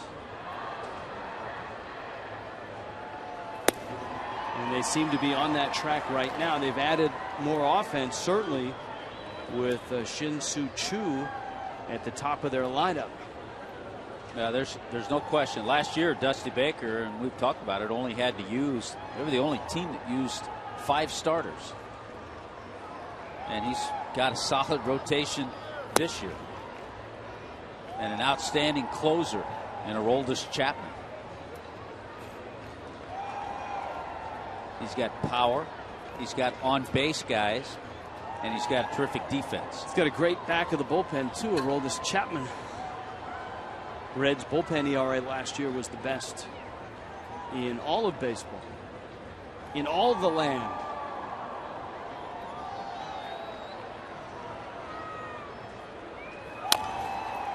Little tapper, and it trickles in front of the plate. Brantley gladly picks it up and throws him out.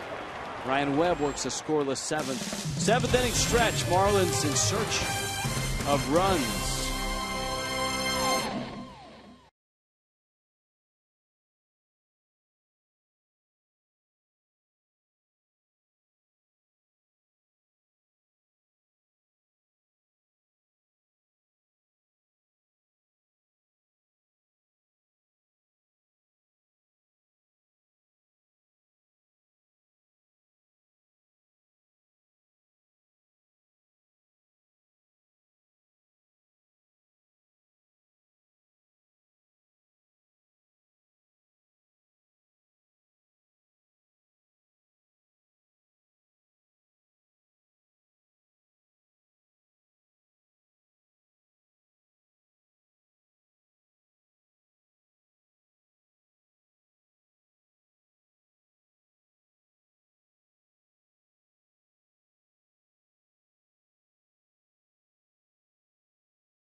It's been the Shin-Soo Choo show offensively for the Reds. A lot of nice defense played behind Mike Leake. And as a result, Cincinnati, looking for its 5th straight win, has a 4-0 lead in Miami tonight. Rich Waltz along with Tommy Hutton, Craig Minervini, Jeff Conine. That last duo will be by with Marlins Live. Rob Brantley is at the plate right now. Pitcher spot. Chris Coughlin on deck, and then Juan Pierre.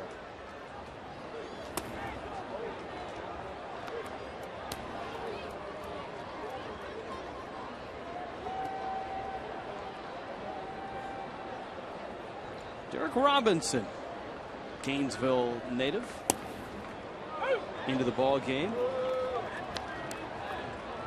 Comes into left field for Paul.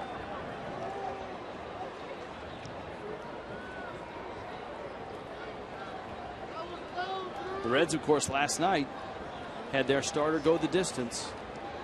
Homer Bailey was outstanding, struck out 10 in a complete game win. Brantley dumps another one into left field. He's found a couple of hits out and left. All of a sudden, Brantley, with his base hit back in the 4th inning, a 4-game hitting streak, starting to put together some consistent swings. And that's one thing. And the next thing, you like those consistent swings to translate into base hits. And a couple of them tonight.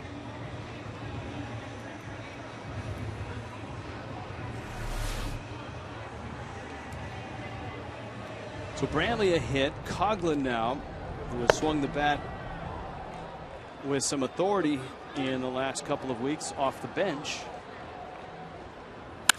And he smacks that one into right field. Brantley around second, on his way to third. And then he stops and comes back, and he gets back. Wow, he took an aggressive turn, and it must have been a last-minute peek up at the third base coach, Joe Espada. Let's take a look. Well, Chris Coughlin continues to come off the bench and get some nice pinch hits. Bruce has a strong arm. Head is down, and then once he raises the head, he sees the stop sign by Joe Espada. And when you're down 4-0, this juncture of the game, you don't want to take any chances, especially with the top of the order coming up. For Chris Coughlin now, he has 6 pinch hits. He's 6 for 18 off the bench. One of the things, and you would attest to this as a pinch hitter yourself, I think one of the things we've seen in Coughlin is much more aggressive swings early in counts. Yeah, when he's playing every day, he's the kind of hitter who works the count, sees a lot of pitches. But I think sometimes pinch hitting, you have to turn things around a little and be a little more aggressive. And he's been that, and he's gotten some base hits. Sam LeCure, Sean Marshall. And so Miami with Pierre up, Polanco on deck. Now here's the point where Mike Leake has been able to get double play balls.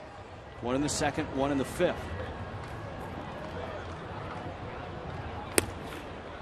You know, last night when Homer Bailey went out there to pitch the 9th inning, he wanted the complete game. But Dusty Baker said, if anybody gets on, you're out of there. And he worked, and he got the 3 hitters he faced, Ruggiano, Dobbs, and Ozuna. And you could see the relief on Bailey's face when he got that last out without having anybody get on. Yeah, because he knew that. He knew that if somebody got on, he was coming out.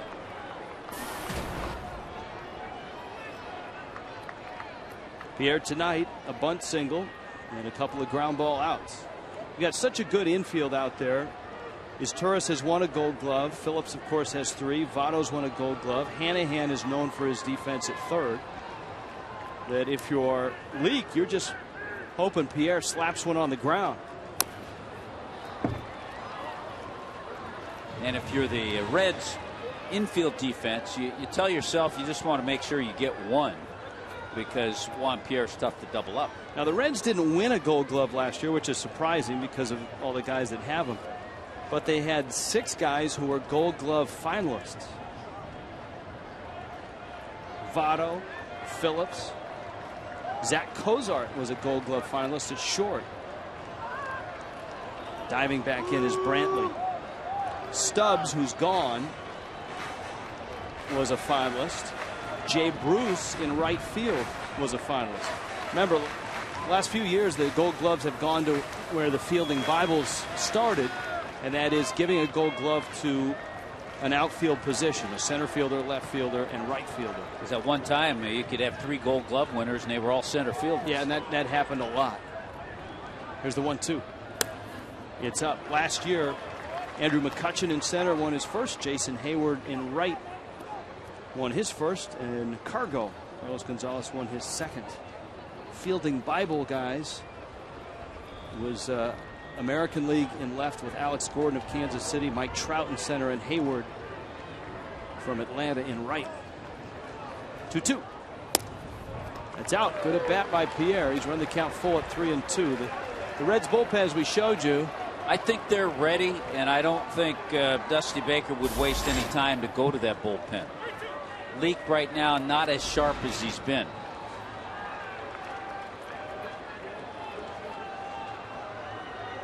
Leak ready. Pierre waits. 3-2 coming. Got him.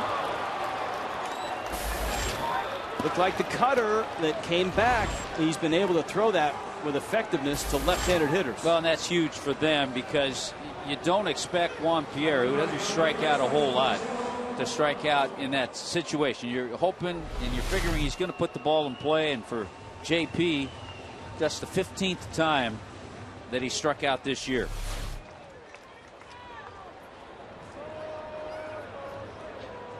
Now Polanco.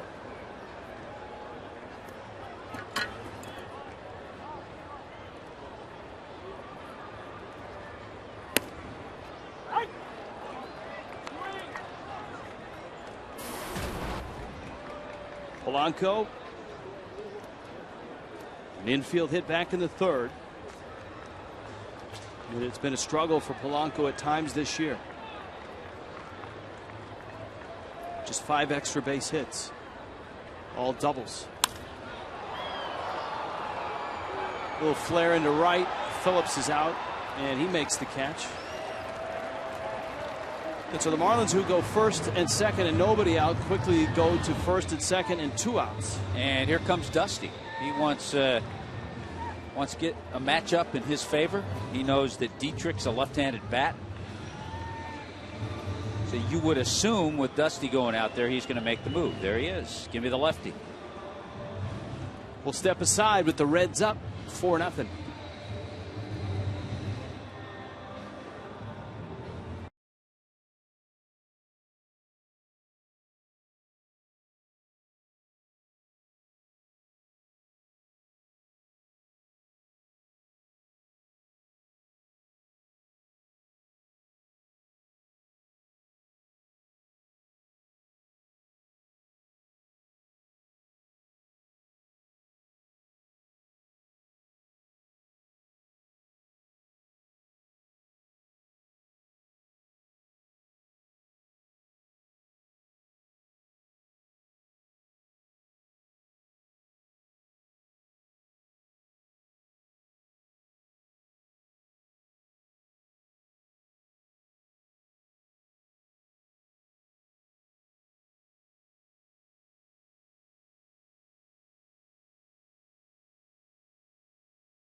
Summary brought to you by Auto Nation. Well, I'll tell you what, early on it was Brandon Phillips with a double that drove home a run and got the Reds immediately on the scoreboard in the first inning. Then they just kind of turned things over to Shin-Soo Choo. Opposite field home run. Keep his name in mind. That was his 8th home run of the year. Joey Votto bangs a base hit in the left field. He picks up an RBI, but you can't get away from Choo. In the 6th inning, he goes the other way. Home run number 9 on the year. His 9th career multi-homer game. And tonight with 4 hits so far, it's been the Shin-Soo Choo game for Dusty Baker. Sean Marshall, lanky lefty, former Cub, slender ERA, and his 8th appearance. Can be a little tough on lefties. He's got that big sweeping breaking ball that he likes to use. So this will be a challenge for the rookie, 23-year-old out of Georgia Tech, Derek Dietrich. 2 more hits for Dietrich tonight. 4 hits in this series. Coughlin and Rob Brantley open the inning with hits. Breaking ball, Dietrich takes away. Remember last year, at one time, Marshall was closing, saving games. Had 9 saves last year. One nice thing about a guy like Dietrich is that obviously at Georgia Tech and coming up in the minors with the Rays and even the short time with the Marlins, he's faced lefties. Though he pops that one up, Votto doesn't have room. So it's not like Dietrich's up there and he hasn't seen a lefty in a while. He hasn't gotten to that point, and he certainly hopes that he never does. Gets to that point where he's in a platoon role. So you're right. Yeah, he's seen some lefties.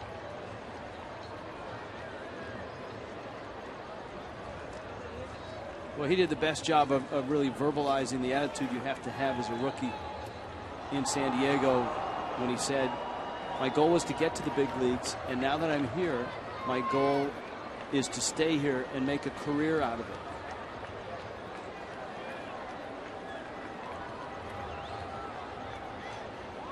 One.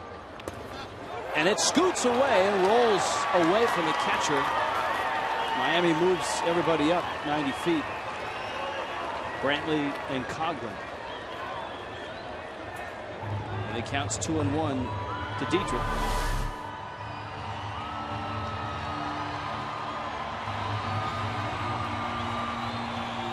Mesoraco, and then it ping-ponged off the foot of Todd Titchener, the home plate umpire. Watch the carom. Yeah, you're not sure what direction that ball's going to go. It counts 2-1 now. And this is in. So often, guys are just so happy to get to the big leagues that you hear the veteran players, and it's a saying that's well known around the big leagues. It's tougher to stay here than to get here.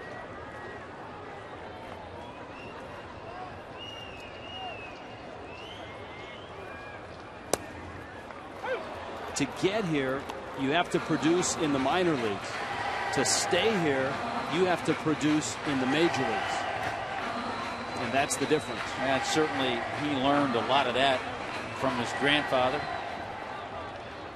who had a terrific, I mean sensational minor league career. 272 home runs in the minor leagues.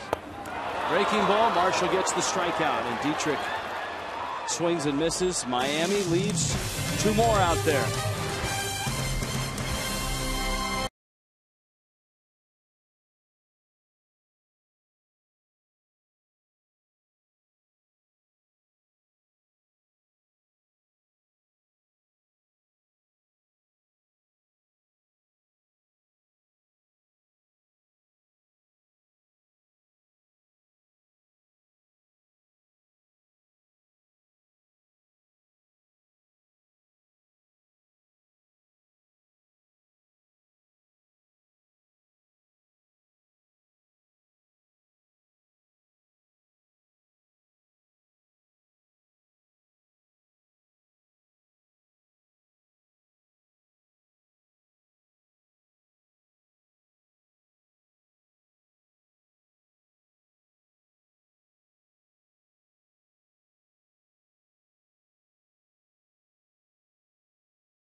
here at Marlins Park.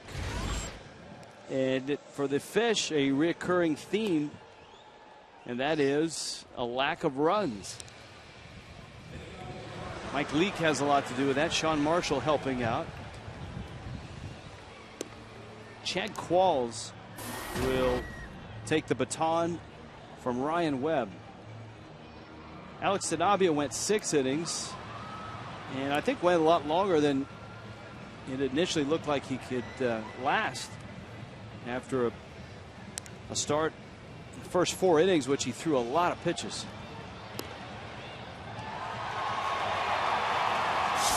Chevron presents tomorrow's starting pitchers. Matt Latos, Jose Fernandez. Look at Latos at 4-0, Fernandez at 2-2. Yeah, a lot of friends and family. Latos at Coconut Creek, and he is off to a nice start, solid 4-0 start, first 8 starts, and we get a chance, which is always exciting, to watch Jose Fernandez, who now has put together 2 back-to-back really good starts. Hanahan.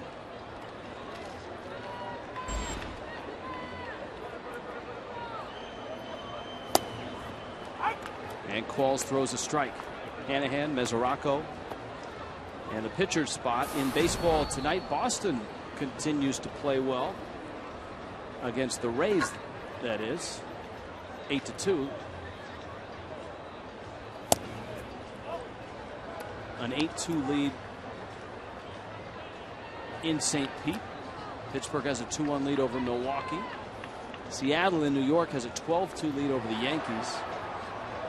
Toronto is beating up the Giants 11-1 in Toronto in the 7th. I think Seattle got 7 runs in the first inning off Phil Hughes. Raul Ibanez has homered twice. Kyle Seager has homered for Seattle.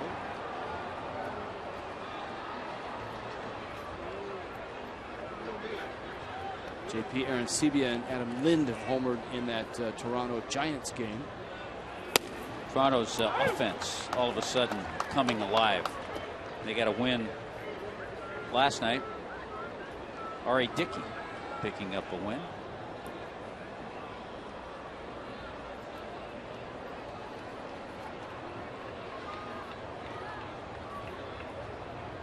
Two.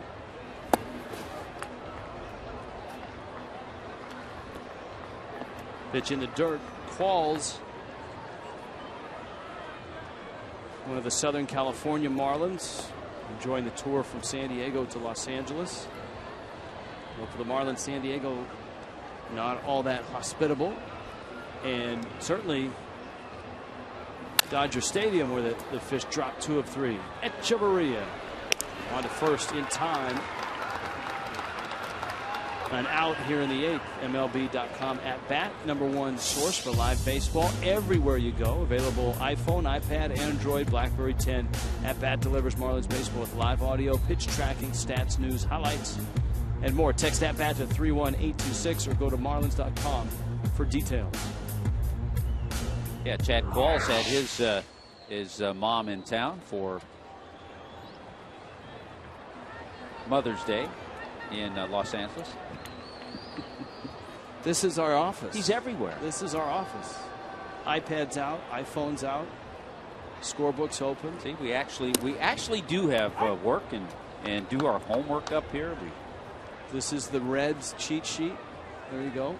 See, and this is mine. So we have all kinds of stuff. But Tommy has multiple pages. Mine is just one page. Yeah, and mine's not laminated because I don't know how to do that.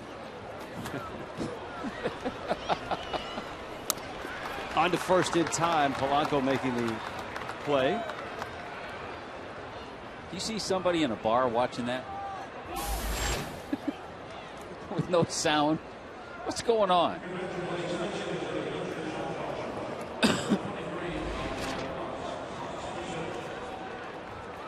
Donald Lutz, the big Reds outfielder we talked about, raised in Germany. And Lutz in the absence of Chris Heisey, has been up and seen some time in the Reds outfield. Yeah, he got a chance when Heisey went on the disabled list.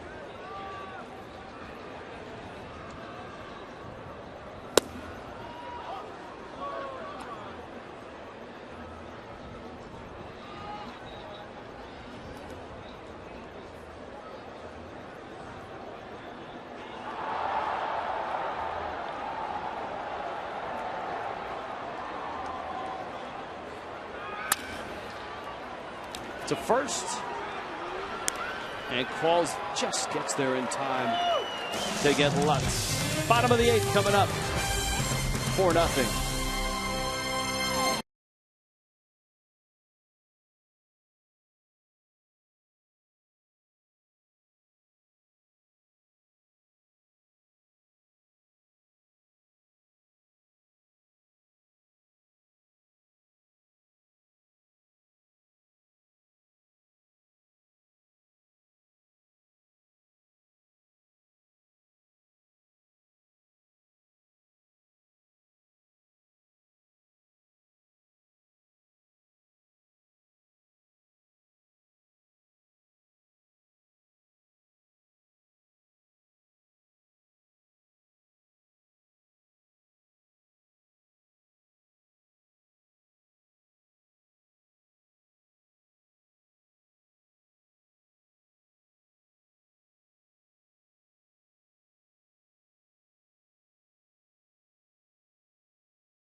In the bottom of the 8th on top of the Marlins. Frustrating night for the Fish.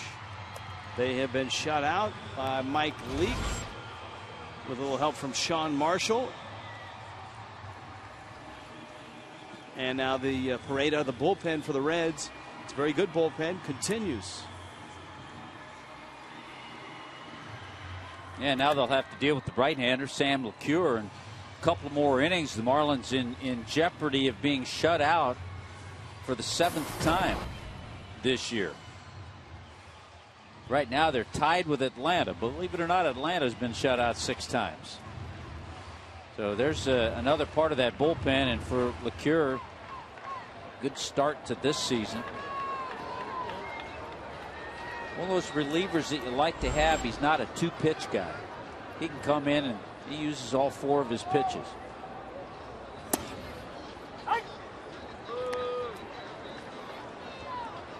Marcell Ozuna, Justin Ruggiano, Greg Dobbs.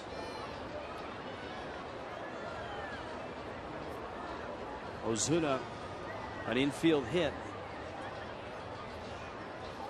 Leake delivered the game all the way till 2 outs in the 7th. Marshall struck out Dietrich.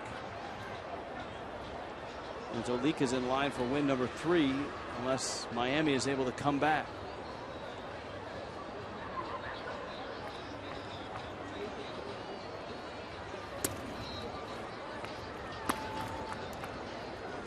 And LeCure misses the count.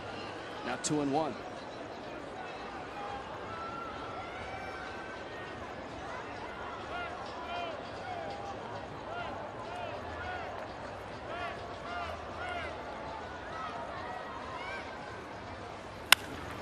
Ozuna lifts one down the line. Bruce. And it's foul. And it's out of play. Arizona beat Atlanta 5-3. Texas was in Oakland and beat the A's this afternoon 6-2. The Rangers have improved to 26 and 14. And of course, in that American League West, the Angels have scuffled to a 15 and 24 start. The Astros, of course, have really struggled. They're at 11 and 30.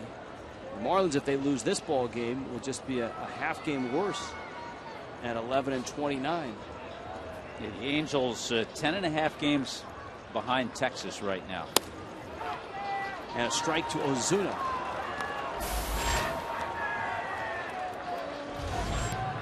After the ball game, Marlins Live presented by Checkers. No one manning their station yet, but soon Craig Minervini and Jeff Conine will be there.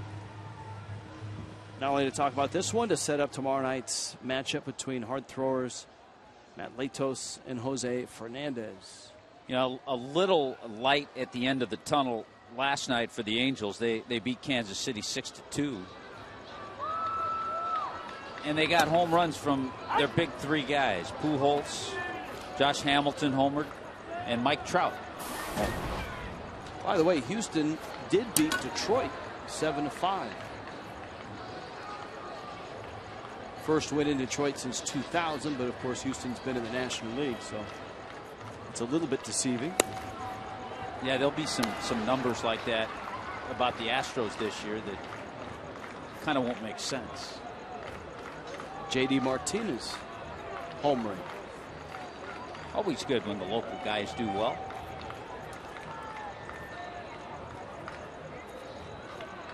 Ruggiano up there with the count 1-1. I know we touched upon it, but speaking of a local guy doing well, congratulations to Anthony Rizzo for a nice contract. Rizzo's batting average is up to 273. He's having a fine season. He had the power numbers when he was through here. 9 homers. He's driven in 28. $41 million deal. Well, congrats to him and his family. That's always just a nice, secure feeling. I heard him interviewed the other day, and that's kind of what he said. Now he can just relax, concentrate on playing baseball. He doesn't have to worry about any of that other stuff.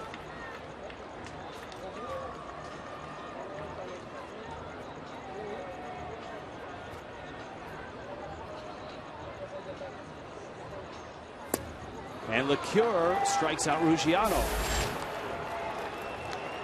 So the bullpen for the Reds has struck out all 3 that they've faced.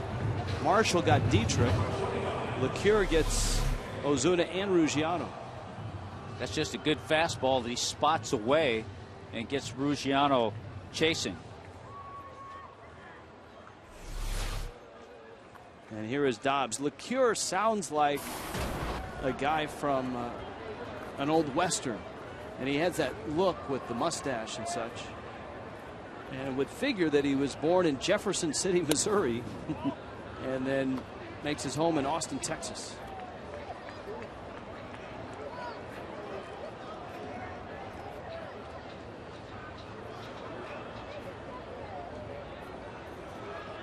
Dobbs a 1-for-3 night.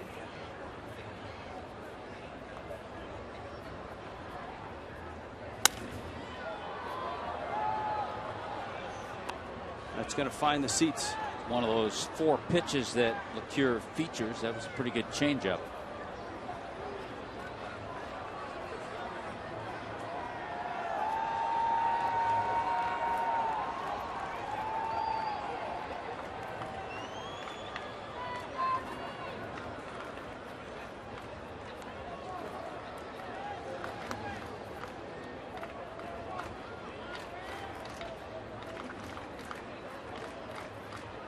One. Dobbs fouls it back to the screen. The Phillies and the Indians today. The Cleveland Indians very quietly have improved to 5 over, 22 and 17. How about Cole Hamels' record now? Yeah, the Phillies have been playing a little better of late. Hamels is 1-6 with a 10-4 Cleveland win today. And let's see, today's Wednesday, so that would have Hamels on track to pitch Monday, maybe Tuesday, depending on any off days they may have.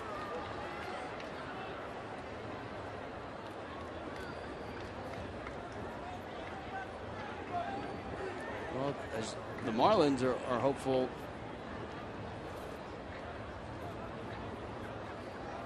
that in that series they don't run into Jonathan Pettibone, who's now 3-0. Or Kyle Kendrick. That's right. Kendrick has the great track record against the Marlins, and Pettibone, a young starter, the right-hander that the Marlins saw and lost to up in Philly. It's that weird series. The Marlins lost to Kendrick and Pettibone, but ended up beating Hamels and Halladay. Halladay, of course, since then, disabled list, underwent surgery.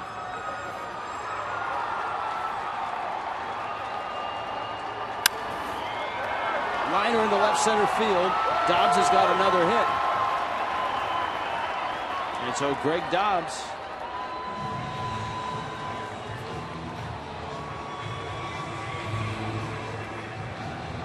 Well, we've seen a little vintage Greg Dobbs tonight, and that's nice to see for him because he's had some struggles.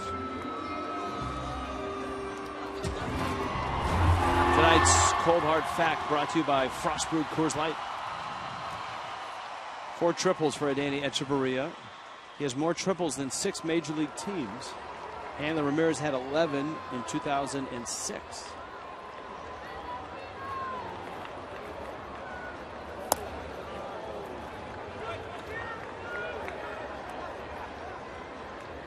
It's one of those nights where you could say, the Marlins have had missed opportunities, but for the Marlins, a lot of times their base runners have come late in innings where there's already a couple of outs. Couple outs. They've stranded 9.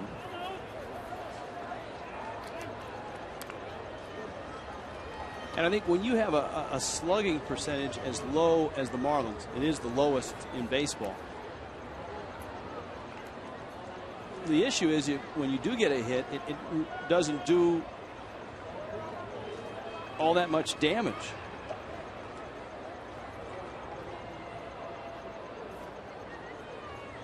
Marlins slugging at just .321. Snap throw. Dobbs gets back in. Yeah, congrats to the Miami Heat winning that series, beating the Bulls tonight, so they'll move on.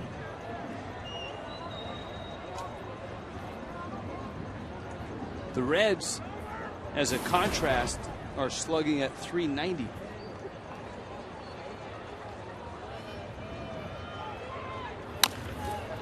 Echeverria, couple of hops. Hanahan, catch and tag by Votto. And the Marlins are done in the 8th.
Win.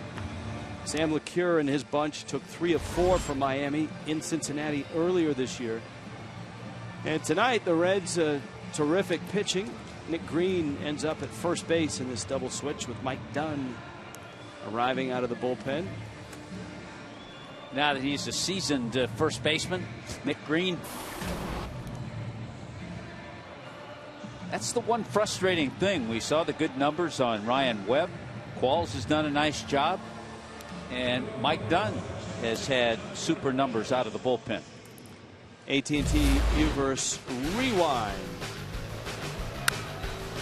Shin Soo Choo to left field to the Clevelander. He used to play in Cleveland. To right field. Both those home runs coming off of Alex Sanabia. Not a bad night for Shin Soo Choo. Just 4 for 4 with 3 runs scored and 2 homers. And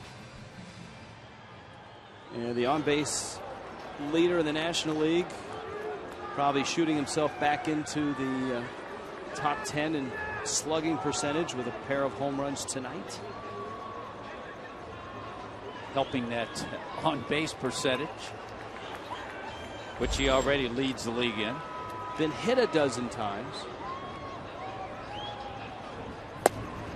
And Dunn fires a strike. Chu is Turris, Votto in the ninth. And as we mentioned, making his first ever visit to Miami. And enjoying it quite a lot.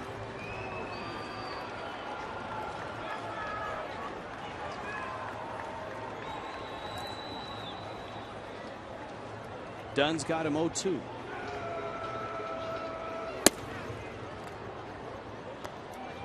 Well, tomorrow night's matchup is Matt Latos, Jose Fernandez. Latos, of course, emerging with the Padres, involved in a big trade. The Reds getting him last year. Fernandez arriving on the scene ahead of schedule, many felt, but proving that he belongs in the big leagues with his start so far. And Chu strikes out. That's breaking news. Get the game ball. Get that ball to Mike Dunn. Coming out of Miami. There's some good stuff to Chu, too.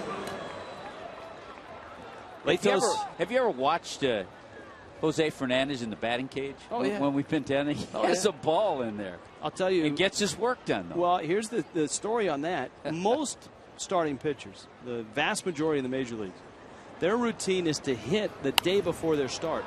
They get in a regular hitting group. Day before they start, they hit. But when Fernandez made his first start here, he was not in the hitting group before the game. He was actually in the cages, the indoor cages, and spent like half an hour hitting in the cage. And everybody saw that. And here's Fernandez. I love his aggressive swings, too. And so. And hits him out. Mike Redmond has, just because they knew he was going to try to hit anyways, regardless of whether he was starting or not, they've included him in the game day hitting rotation. So he's been hitting in the rotation the day of game. And the feeling is, well, I mean, if he's going to do it in the cage, you might as well come out and do it on the field.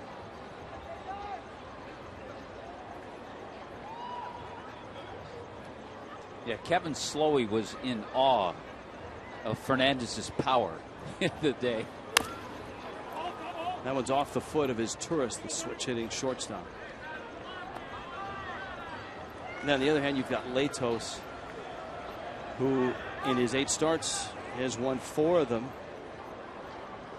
And has 4 hits this year and 3 career home runs. So Matt Latos, kind of an all or nothing. His average isn't that high, but has 3 career home runs. We'll hear from Jose Fernandez on Marlins Live postgame tonight, and then from Matt Latos on Marlins Live pregame tomorrow.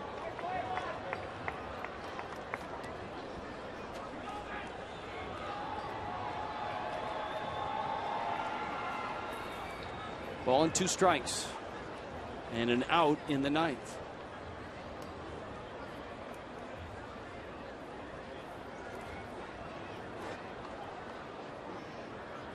Reds are headed up to Philly for the weekend and then to New York.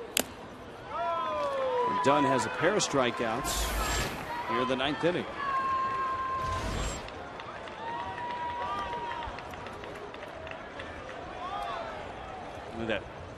Phillies game a final.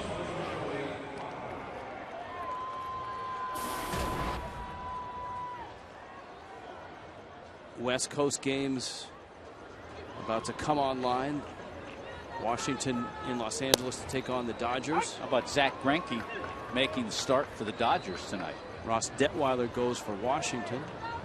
Kansas City is in Anaheim to take on the Los Angeles Angels. Kansas City actually comes in 2 over. The Marlins do go to Kansas City this year. Cardinals have scored first at home against the Mets. That's in the 5th inning, 2-0. St. Louis on top. John Jay with an RBI double. Former Miami Hurricane.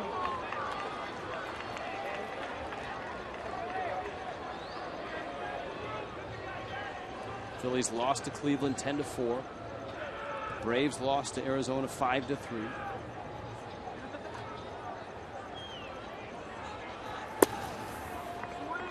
The Pirates continue to go further above the 500 mark. They lead Milwaukee 3-1 right now, and it's the 9th inning, which means Jason Grilli is in as he tries to shut the door on the Brewers, who are 5 under. That's in Pittsburgh.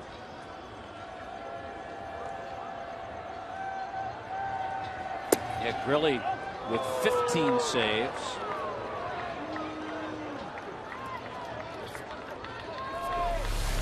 Look at the last pitch. Now on the black. Todd Tichenor hasn't missed much behind the plate tonight.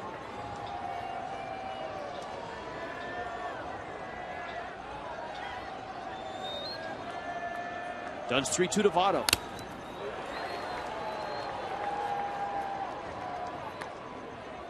Votto a couple hits in this ball game. 5 hits in the series. Votto this year, we've talked about the damage Chu has done to the Marlins. Votto's not far behind. Votto has 13 hits in 25 at bats. 2 homers, 5 RBIs.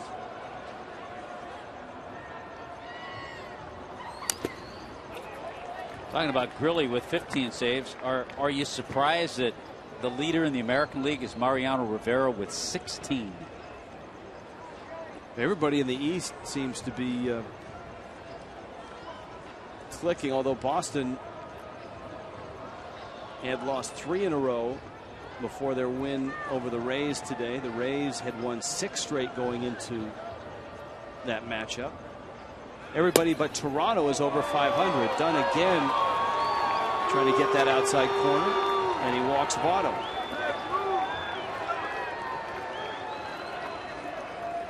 And that one was off. Number 8.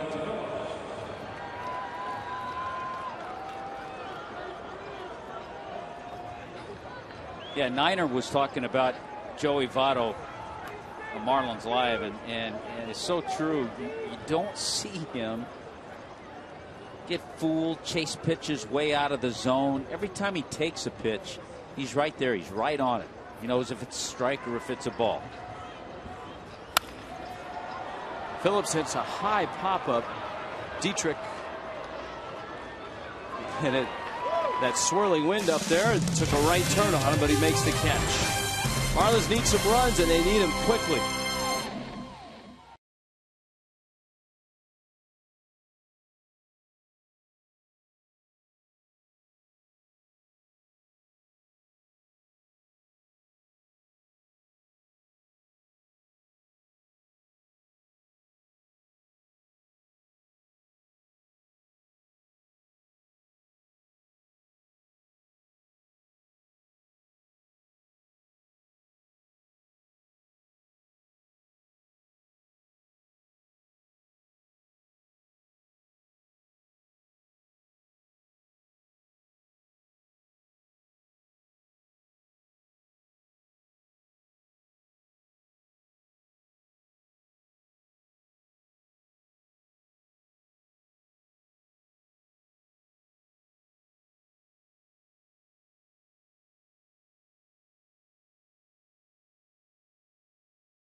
Baseball brought to you by 1-800-NEED-HELP. Accident, crash, slip, or fall. One call. That's all. And by the University of Southernmost Florida. And by OMG Fast for high-speed home internet. It's OMG Fast. 4-0. Reds on top. It's the bottom of the ninth. Aroldis Chapman into the ball game, and of course Chapman out of Cuba and out of the bullpen. He's been dominant. Yeah, you see those numbers. They tell a little bit of the story. But in 17 innings, he has struck out 26, and opposing batters are hitting 167 against Aroldis Chapman.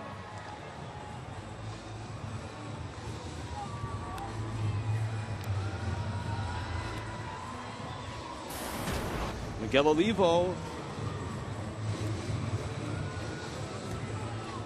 And then you've got Nick Green, who's in the 9 spot. And then Juan Pierre is scheduled. Just an average 98-mile-an-hour fastball right out of the bullpen. Yeah, nice and free and easy. Didn't try to overthrow too much. I think when he first arrived on the scene, he got a little caught up in the radar gun touching triple digits.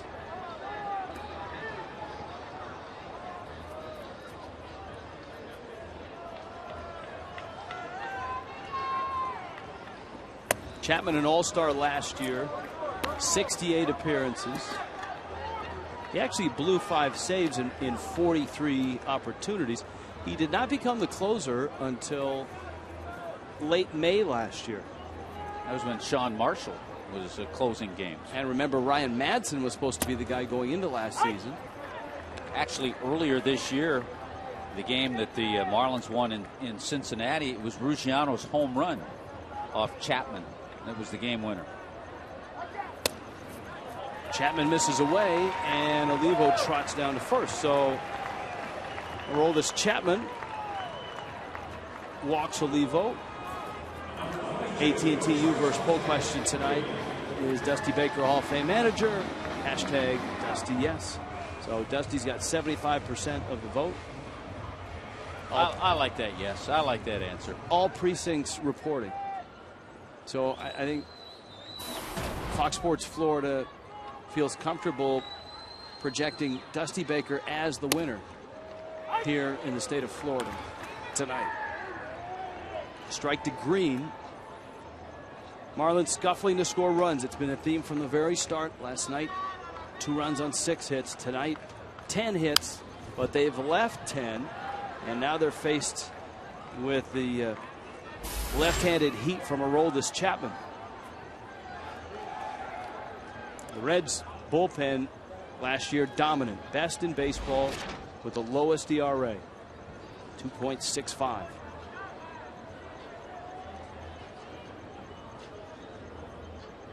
Oh-2. If you were going to compare 100 miles an hour. If you were going to compare the Reds and the Cardinals right now, Cardinals certainly terrific offense, very solid. Starting rotation, very good. But I think the edge you would give in the bullpen to the Reds. Mike Matheny trying to mix and match that Cardinal bullpen right now. Edward Mujica is their closer. They've had a couple devastating injuries, rotation and bullpen, and they just keep on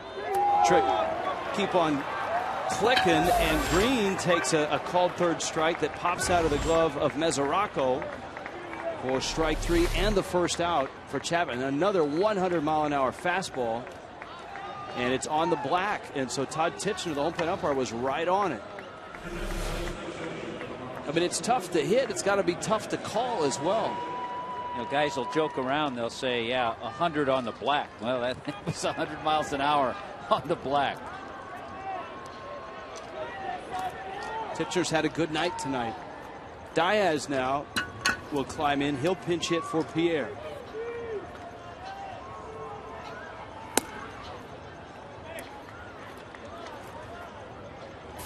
When the Marlins saw Chapman earlier this year, he was not throwing this hard. He was living about 96, 97. And here tonight, he's at 99 and 100. There's 96 for a strike. Diaz didn't like it, and it's 1-1.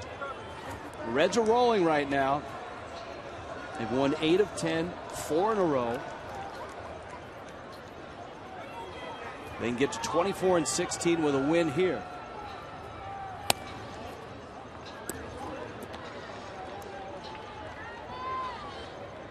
It's a challenge for anybody coming off the bench to jump in there against Chapman. Diaz, who had a week of hard hit balls that were outs, lines one into center field, and that one falls. I mean, there were 2 or 3 spectacular plays in Los Angeles, and they were all on Diaz line drives. Yeah, Ethier made a diving catch. He actually told me a story earlier tonight that I forget what team he was on at the time, but he was really under the weather, not feeling good. He was laying in the clubhouse, had a fever, and he had to come up and face Chapman. And he got a hit off him. Well, he has a hit here, and now it's Polanco, who is 1 for 3. You've got the rookie, a left-handed bat, Derek Dietrich, on deck.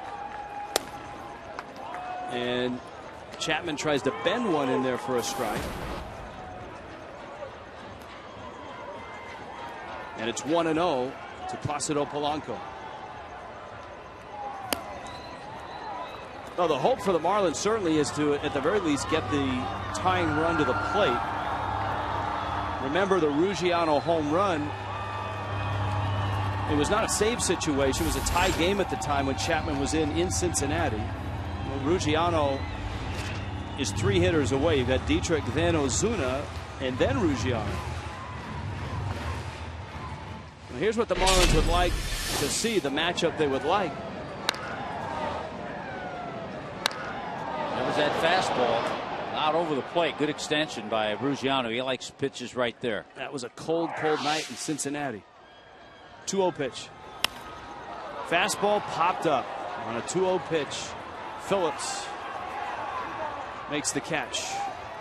And so the Marlins' ninth rests in the hands of Derek Dietrich.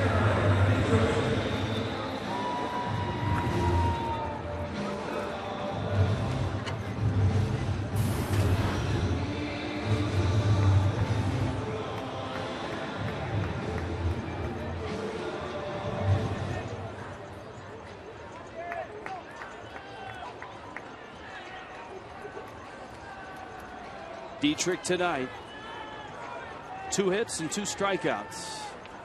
There's a lot of firsts for a rookie in Major League Baseball, and this may be the first 100-mile-an-hour fastball that Dietrich has ever faced. There it is. He fouled it off. He was a little late on it, but as to be expected. Of course, there are some guys in the minor leagues that may be touching 95, 96 under bad lighting. And that might appear to be 100. Well, without as good a control as well. One foul back and out of play. And another 100-mile-an-hour fastball. See, now what's not fair is if he drops a breaking ball, tries that pitch. Well, he's thrown it in this inning, but he didn't throw it for a strike. Everything else has been heat. Stays with a fastball, 102 miles an hour. Oh my. So he's rearing back and just bringing it.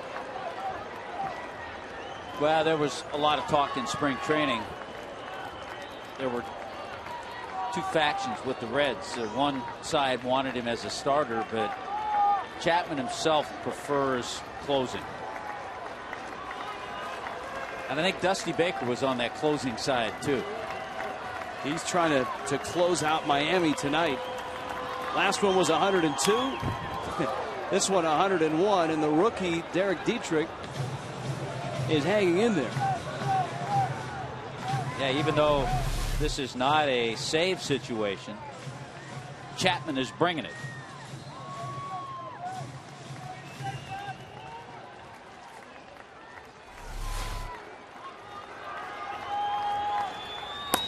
It's outside. He went with the breaking ball. I know Chapman, when he got to the big leagues, threw triple digits. But Brian Price, the pitching coach for the Reds, has done a nice job refining this lefty and making him the closer that he is. 1-2 in the dirt. Good take by Dietrich. Good take because he's tried 2 breaking pitches. The count now is 2-2. All right, here comes the heat again now. He's not going to throw 3 breaking balls in a row. Dietrich's first week in the big leagues. 2nd round pick of the Devil Rays. Miami got him in that Toronto trade. They flipped Yunel Escobar and got Dietrich from the Rays. The 2-2. And Dietrich has really impressed with his plate discipline, his poise. He is 8 for his first 19 in the big leagues.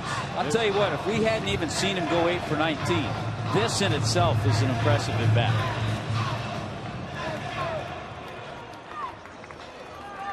Another 2-2 coming from Aroldis Chapman.